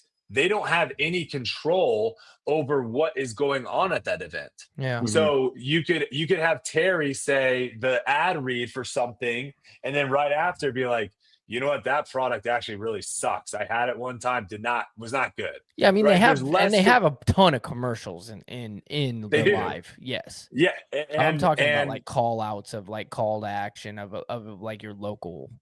The Yeah, other tough and part is, sorry, go ahead. Go ahead, Gary. Go, Gary. The other tough part is also with like local stuff. A lot of times the best way for them to advertise is not through the actual video. It's, hey, can you give everyone who buys a ticket to the event a $5 off Which they coupon probably if they do come that to our too. place? Yeah, they probably for sure Yeah. do that as soon as they buy the ticket. And that's what I'm saying. I'm ignorant to the whole entire thing. But what I am not ignorant to is I feel It's a lot of work. I will say yes. that. Well, that's why you right? that's why you probably pay this Is- guy to be that guy. I agree. You're It gonna- doesn't seem like it's you're gonna happening get- well enough. Yeah, I think they could do a better job, right? Obviously, but it is a lot of work, and a lot of times you are going to get people to say no. Yeah. And that's probably the tough part of the job is you got to ask Sure. 100 businesses and only 5 say yes. Yeah. You know,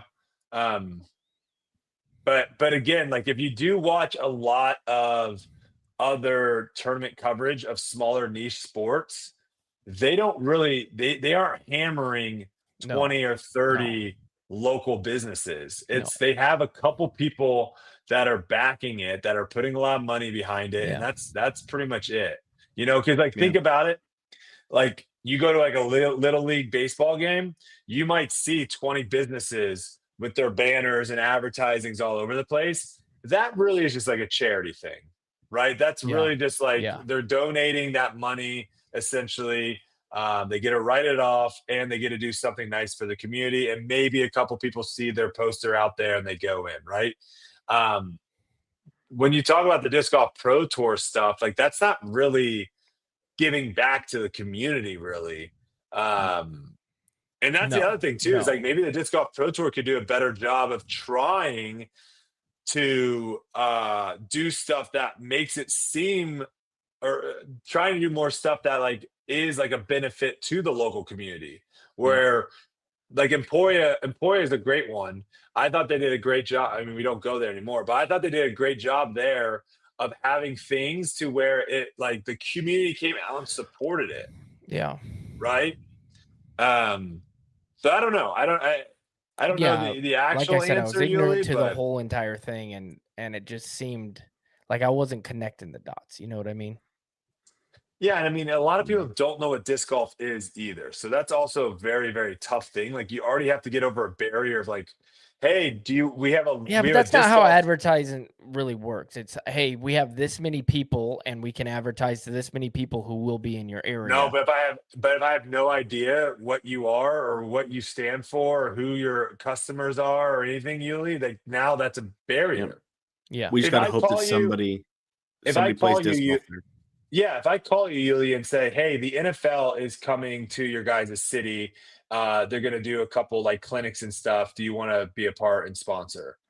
Like mostly every company Everybody's you saying call yes, yeah. is going to have like an idea of what that is and Yeah. decide. But disc golf, Hey, the Disc Golf chance. Pro Tour is coming to your thing. If you have no idea what that means, and then all of a sudden you're like, what? And they're like, oh, it's like frisbees throwing the baskets. Now you could be thinking like, oh, are these a bunch of like pot smokers? Like I don't want to advertise to it, but you know what I'm saying? Like there's a lot of weird stuff that you have to probably get through. Sure. Because I know we live in a little bubble.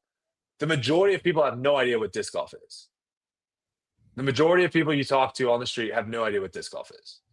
I was thinking You more probably like have- restaurants and stuff, like easy way to get people who are coming to, you know, everybody's looking for good food. So Emporia, for example, they had that sandwich place? Doobies. No. Yeah. Planet Doobies. Subs. Planet Subs. Yeah, the fact that you don't know Doobies is crazy. I never went to Doobies. I only went to Planet Subs. You missed out. Doobies is the place where you make the putt and you get the free meal.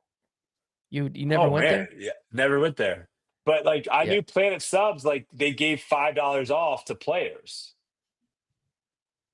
You got $5 off your meal for players. So like there are things like that do make sense. Sure. That you can make these like interactions with them. But if the company has no idea what disc golf is, that's gonna take time. People don't just give money away. Yeah, I do agree with you, Yuli, though, that like the impetus behind your question, it does feel like we don't have anyone doing a great job of going out and trying to hustle. It's the job was hard, so we got what we got, and that's where it is. That's kind of how it feels. Yeah, and I honestly don't really know who does. Yeah, I just don't know. I position can't say that because I don't know what the job entails. I don't know the title, and I don't know what they do. Yeah. You're just saying that you feel like there should be more. I feel advertisements. I feel like local. Being ignorant to the fact of what's going on, which I'm completely admitting, otherwise I'm going to get clipped being like, oh, this guy's the worst at his job that there's ever been. That's not what I'm saying. I'm saying I'm ignorant to it. And so when I think about myself trying to do something to make more money for the Pro Tour, it feels like I could get somewhere. Yeah. And I know nothing about it. You know what I mean? You see it really well at like the larger events that have like the AM sides, like Ledgestone. They do a very good job of trying to create a lot of opportunities, especially when you have that many non-pro players coming in. But to see it at other events is difficult. But you also have to know, like Nate Heinold's in that community. Yeah, Nate Heinold has a bunch of connections, right? Like Disc Golf Pro Tour is going to a random city for the first time. You're just calling up the local pizza shop. Hey, we got a tournament coming. You want to give us $500? Yeah. And we'll put your name on a banner. Yeah, but you gotta be like a sales guy. You gotta be able to do that. And you gotta be the super sleuther, man. Go and figure it out. I don't know. I feel like if you were like, Paul, you're gonna go on tour, you got this, but we're also gonna hire you to raise $10,000 each spot that you stop at, I feel like I could get the job done. I feel like I could do that. I feel like I could figure that out. You know what I mean? Not knowing the community, not being established in that community, and that's why I'm saying I'm ignorant to the fact of what the job is. Yeah, and when it comes to sponsorships and brand deals and all that stuff for us, Yuli, on the social media side, the majority of the time, the job that you're getting from them is it's not just a, hey, we just want you to brand awareness. We want to get our name out there. We want people. Right. No, it's normally around some sort of launch, some sort of product, some sort of announcement, right? There's something that they want to get the buzz around. And that is another thing that's tough, is because that isn't going to happen when you're trying to get these sponsorships. When you're calling up these places, they're not launching a new product and this is more just brand awareness, right? And that's where it's tough to be like, wait, how many people are actually going to be on the grounds and see my sign? Like 1,000 people? Yeah. Like I'll give you $5. Because to them, think about it. What can they get for $1,000? They could probably get some sort of newspaper or some sort of radio, local radio ad for $1,000. You see what I'm saying? So it's like it's tough to be like. But that's where that's where I'm not arguing with you over those things. What I'm arguing is I know there's people who are good at that, who will sway the person away from going to the radio, and this is a better idea. You get what I mean? Yeah. Like there is that person who is a salesman, and that's his job, and he's good at his job to where, like, you know what I mean? But that only works once. Yeah, I know. Yes, right. Because if you sell, the communities that we're going to, there's a lot of businesses. I know, but what you're saying, but there's no buts. There's a guy that makes a living doing this with other things. I guarantee. There is a but. It's the same thing as in a business. You don't necessarily want a lot of turnover, because having to hire people and all that is so annoying. So you want to try to keep your people, right? And it's the same thing in advertising. You want to try to lock someone in for 5-10 years. You don't want like a 1-year deal. There's and then guys next year that do that. Yeah, the problem we're currently in is probably it's not a long-term game, though, is what I'm saying. Because if you buy something, if someone sells you something and you buy it and then you immediately walk out and you're like, I just got freaking taken for one, you're not buying it from them again the next year. So now you have to try to find someone new. That's what I'm saying. It'd be way better. And so then the guy finds somebody new. Yeah. Well, that's the other. He's bad and he doesn't do the job anymore, and you fire the guy. That's the way that jobs work. I don't know what I'm missing here. I don't know what I'm missing. I know we can. You have a product. You have a product. I know. No. I'll say this, Yuli. I'll say this. There's a perfect example, because it's a personal one for me.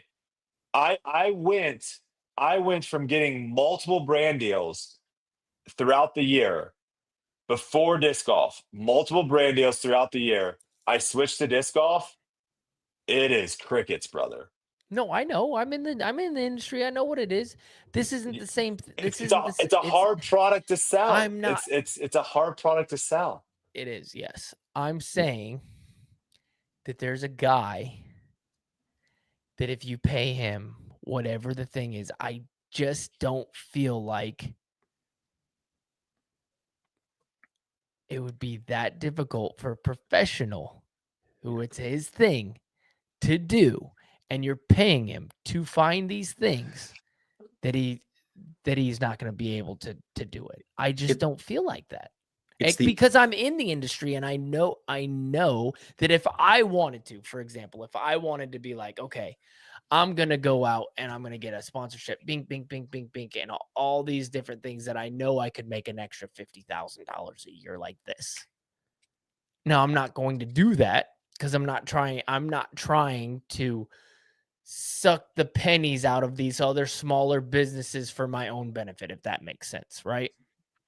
Now, are you gaining these sponsorships because of the personal relationships they have with you? Or are you saying you're going to random people? I could go to random people. I could do both. I could for sure do both. I know Okay. I could do both. So, but when we're talking about an event, that's an easier sell to a local business. Like for example, when I used to live, when I was a kid, we would run things for like schools or whatever. You could go to local businesses and they're going to donate money. Now it's for the community, so it's an easy sell for them, right? It's It's for the charity. community. It's Yeah. yes. But I know for a fact that there Like are buying Girl Scout cookies.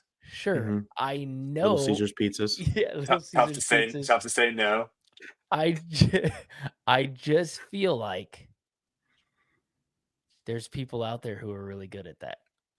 It's two things. It's number one, it's probably somebody in the position now who had a position doing something and they said, "Oh, we're going to also have you do this." So I think that's right. That's not their sole passion. The other problem is it's the natural Ouroboros of if we get more money, we can make a better product, but we need a better product to make more money.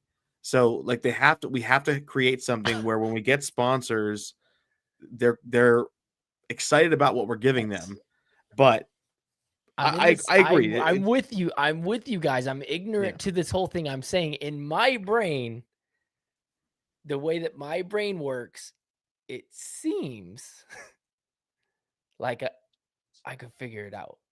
You get Well, what you I made mean? you made a good point too in saying that there are people out there that are very good at this. Oh, sure. Yes.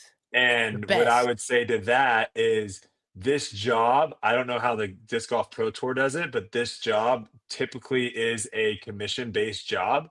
So if you Mhm. bring in $100,000, you get X commission on top of whatever your salary is. So if it is a commission-based job and you're really freaking good at it, are you going to go to disc golf? That's a really hard product to sell. Or are you going to go to somewhere, if you're really good at selling stuff, wouldn't you want to go somewhere that the upside is so much higher? It's gonna be somebody has that job. There's so many of these people, man. There's so many of these people. It's all about needs. Everything with sales is needs identification. There's somebody out there who has a business who doesn't want to spend the money on the big thing, but you have a chance to come in and say, "Hey, we got these people coming to your area. You give us some kind of deal," and it works itself out. I think if you had the right person in the spot, you could probably go for a couple years with him having success until if the product doesn't get better. Until you get the big gun. Until you The get product the big has one. to get better to make it work. Okay. Anyways, didn't mean to make it into a big. I just was struggling with it mentally, being like, It was a great chat question, guys. Great chat. it was. Yeah, Yeah, I should have typed it in there. I think it's just a product, man. Yeah. No, I Like hear you. I if the hear you. Girl Scouts are coming to my house being like, "Hey, do you want to buy my snap peas?" That's a You're tough probably sale. buying this. Yeah. You're That's probably that's buying. I might, You're not if buying I as am many. buying, yeah, I might just buy one because I feel bad. Mm-hmm. But they're coming with Girl Scout cookies, and I'm getting 5, 6 different types. You know, it's a Well, better product. It's what a if you better like snap product. peas? What if you really like snap peas? They did the research to know that you like snap peas. I don't know how good their snap peas are. No, that's So true. I'm probably just gonna buy one. If their snap peas are trash, then next year I'm gonna say you gotta get better snap peas if you want me to buy it. That's right. That's why that snap pea they give you's got to be a good one. I've had some of the like tag-alongs, Girl Scout cookies. Yeah. No, I don't buy that. Trash. What do you Then- get? What do you get? Girl Scout cookies. Samoas, There's only two. Samoas Thin and- Mints, Yes. Thin mints, and then the peanut butter one. the s'mores. Yeah. The s'mores Nah, ones, man. S'mores. Nah. Thin No, mints, you you hit put it- them you right hit in the 'em on the nail. freezer. You did. Thin mints, you put them What? right in the freezer. Brody did. Those What are the ones happened? I get. You hit the What do you- you hit the good ones. Samoas are my favorite. I can bury a box of Samoas And in one thin mints sitting. for me. Yeah. No I could problem. I could bury thin mints. Now you like No thin mints. problem. Do you buy? So here's a good question. I don't do you buy anything like it. Do you buy grasshopper no, cookies? You don't get grasshopper cookies? I don't buy I anything have- like it. The only time I eat them is when it's the Girl Scout cookies time. Okay. I have Gary. I have many times on tour when I was in my feels. I would buy. I don't think the grasshopper ones are the Thin Mint versions. Trying to remember what the names of the Samoas are. Yeah, I can't remember. I gotta look that up because that's gonna Yo, drive me nuts. The coconut ones or whatever. They got a keyboard little copy. coconut in there. Samoa cookies in the store. Yeah, Is it Keebler. Keebler makes them. Keebler does a copy of Coconut every. Dreams. There you go. Coconut Dreams tastes exactly like them. I have done work on some Coconut Dreams on tour. So, yeah, but we'll see. I mean, we'll see. We'll see what happens. Durkins just posted. It's not easy, Yuli. It's hard. Things have changed in the last 3 to 5 years. These marketing budgets are set and filled. I agree, but we're not talking about it being hard. Jobs are hard, and there's people who are good at hard jobs. That's all I'm saying. There's people who are good at hard things. That's what they're the best at. That's what makes them the best. Therefore, probably easier for those people.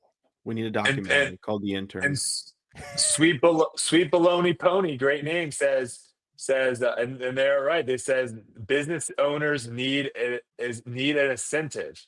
If you're going to give me $1,000 and it makes me $10,000, or if I'm going to give you $1,000 and it makes me $10,000, then I'll do it. If your ad space give can't and make take. me money, I won't buy it. Yeah, $1,000, and here's the deal: you give and you give a percentage off for the people who come in. That's what the deal is. That's the way it works in every other thing, right? You go into a place, you get a ticket that says, "Yeah, your first drink is free," and then guess what ends up happening? They make a lot of money because they come in and. Because if you're talking local, otherwise they wouldn't do that. But the ad's got to get in the the door. the whole thing, but if you're talking local, Yuli, that is what it has to be. Because if I'm local, what's the point of me sponsoring a tournament on the Disc Golf Pro Tour Network? It's a call out. Hey, the people that are watching, I have the best barbecue. But the people on site aren't watching. Aren't there. Yeah, the people watching aren't there, Yuli. Yeah, you get. If you're watching, you're like not you there. said, you give the ticket to the people who purchase the thing, and I know you do the call ads. Out. The ads on the live cannot be local businesses because that doesn't help them. Oh, wow. Someone in Kansas knows that I have a really good barbecue place in Waco. Who cares? Yeah. It has to be in person. You have to try to get, so like the live stuff that can come from whoever, right? Yeah. And we get the plant people. That's like the ad on there. We love plants. I'm trying to think of I don't know. I see commercials and sporting events all the time for local businesses. Like all the time. But you're watching it. It's coming through your local network. That's how it works, Yuli. I'm not getting that ad. No, I have YouTube, so it just automatically. No, but I'm not getting that ad. Yeah, I'm not getting your local. I'm in Minneapolis when it's telling me. I'm not getting your local plumber over there telling me what's up. That's different. Yeah, because it's figuring out what your location is, and then it's making sure those ads go to that location. There's got to be plenty of people who are in Minneapolis who didn't buy a ticket who are watching from the house. Okay, that's your problem. You said many people. You said many people. There's not many people watching disc golf in general. So now you're going to tell me, like, that number is so small. The people that watch disc golf live is so small. Okay, and so now you're going to tell me there's got to be people watching in the city? That's even... No. It might be like 20 people, 15 people. Yes, you're breaking it down to me. I don't have to tell the guy who I'm selling this to that at all. I have to give a number. Know that. They know that. No, they don't. What are we talking about now? You're gonna just assume that they know everything? Yes. That's not what a salesman does. What are we talking about right here? When somebody's trying to sell you something, what are they gonna do? Yeah, what is a salesman's job? You can't lie to people. You can't lie to people. The salesman's job is to identify needs and fulfill those needs in the best way that suits both the buyer and the seller. That's a good answer, Gary. It's a great answer. You would be a horrible salesman. I competed on a collegiate sales. I'm going to sell more than you, dude. I'm going to sell the guy who comes in. If I'm at a dealership, the guy doesn't need a big super truck. He needs a car. But I'm going to try to sell him a truck and tell him, guess what, man? Yep. You He's need the never truck. going to You buy look from really you good in the ever truck." again. He's never going to buy from you ever again. You- Meanwhile, he's you've coming to lost- me. you've lost it. He's also You've telling both- everyone. All right, the he's conversation's never go to over. this guy. His This wife- is insane. His wife's Don't buying a They car make for me. movies His about it, cousin's about buying the a car for me. salesmen who are so good. His nephew just turned 16. He's buying a car for me because I was That's honest with him the first time. crazy. That's a crazy also, way to answer that. But no, you also just gave an option that every single person in the United States over the age of 16 is viable for. Everyone. You could sell anyone in the United States over 16 a car. Right? So you have a lot of people It's to an screw no, over. we can't just go and Yes. no, we're talking about a What? sales pitch, Brody. We're not talking just because I use car as an example. That's because everybody understands what I'm talking about. What I'm Okay. saying is there's people who are good at selling things in every single category that there is. Whether it's hard or not, yeah, you're going to go to the person and they'd understand a car more than they would understand, hey, bring some people into your shop that are going to drink and buy a lot of food and make you more money than you would have made if we didn't do this thing. You're telling me there's no way to explain to these people that's So here's a the thing, though. possibility. And So at you this got- point, you we're got just one arguing. We're restaurant. not arguing about the No, you Pro got Tour. one We're just restaurant. arguing about You sales just got in one- general. But you just got one restaurant. One restaurant says, you know what? If you do this, I will give you guys $1,000. Oh, no. But now the restaurants are out. You can't get any more restaurants. I know. So what's so the ne- what what's the now- ne- so what's what's the the next next bit- business? what's the What's next business you're going to? business? What's the next $13,000. Okay, I can go. No, How about a grocery 1,000. store? We'll give you $1,000. Yes, 13 different stops, Brody. That's $13,000 a year Okay, more that I gave the okay. Pro Tour. Okay. Oh no! Why did I do that? That's a horrible idea. Why would I give the Pro Tour 13,000? You know what? Just for giggles. I'm going to do it. I'm going to just do it. No, I'm going to just do it. I'm going to do it. I'm going to donate the money to the Pro Tour. Getting 13 restaurants to actually agree to this This is also. crazy. You need to get yourself an ad read just for you to read on Jomez at every tour stop. This moment brought to you by Pete's Auto Body. I bet you I could fill those spots up, my guy. Maybe. No, not maybe. There's no maybe. Gary. We're gonna look at the books. There's no maybe at Yuli's this paying point. himself. There is no way. It would be my last. Just like, I feel like it'd be easy still. I just do.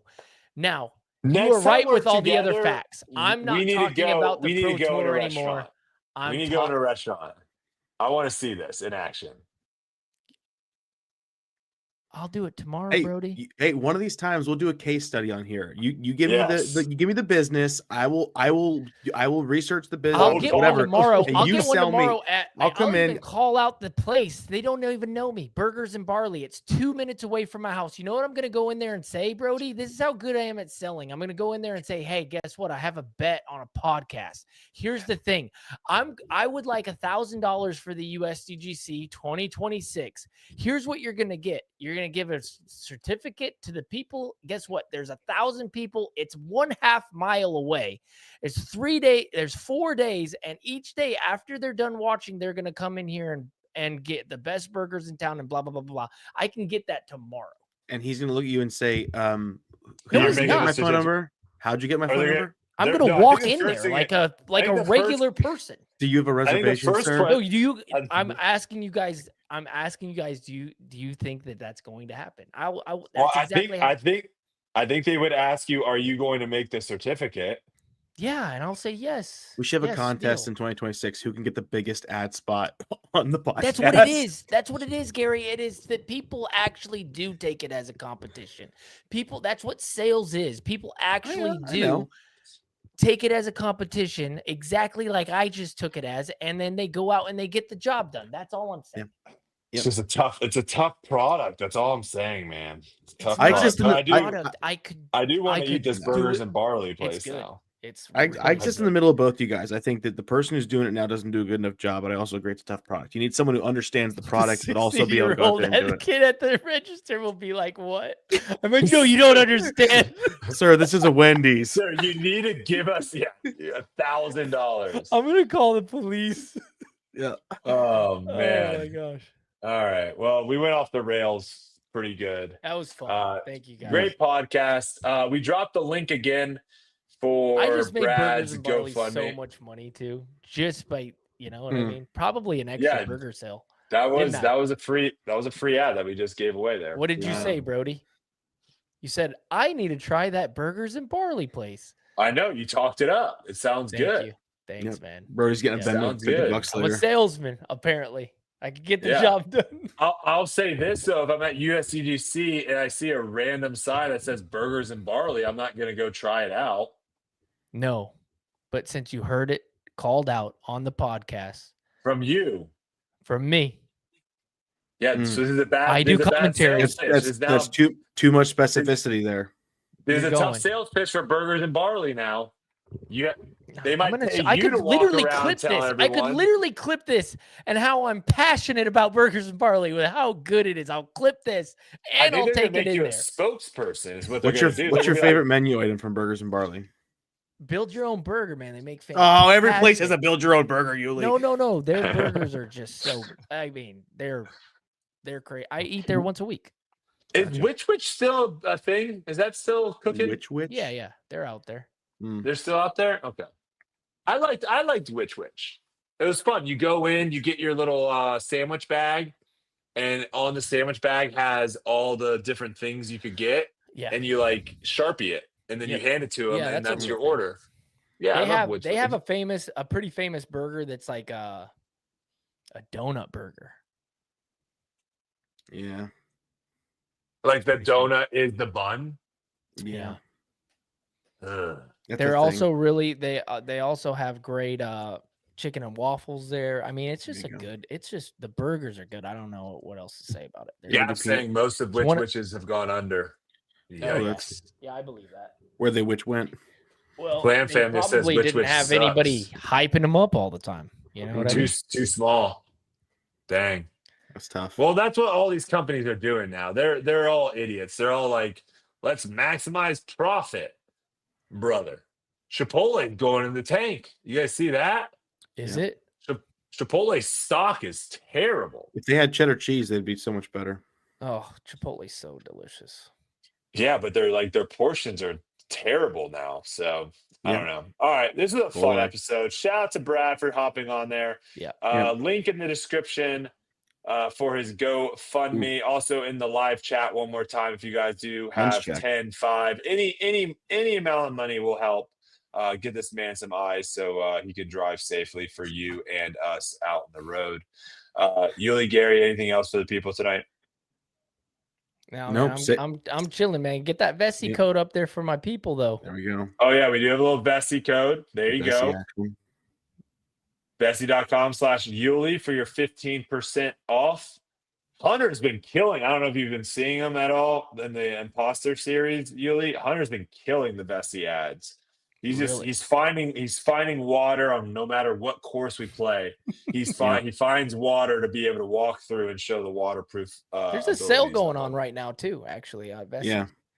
From Pretty big one. yeah, it's a big sale. It's 25% off right now on the entire site. So if you forget the code and you just want to go to Vessi right now, 25% off and 55% off from selected items. So, There you go. and that's going from Wow. it went from December 1st all the way to November 6th. So you can get on there right now. There It's you their go. it's their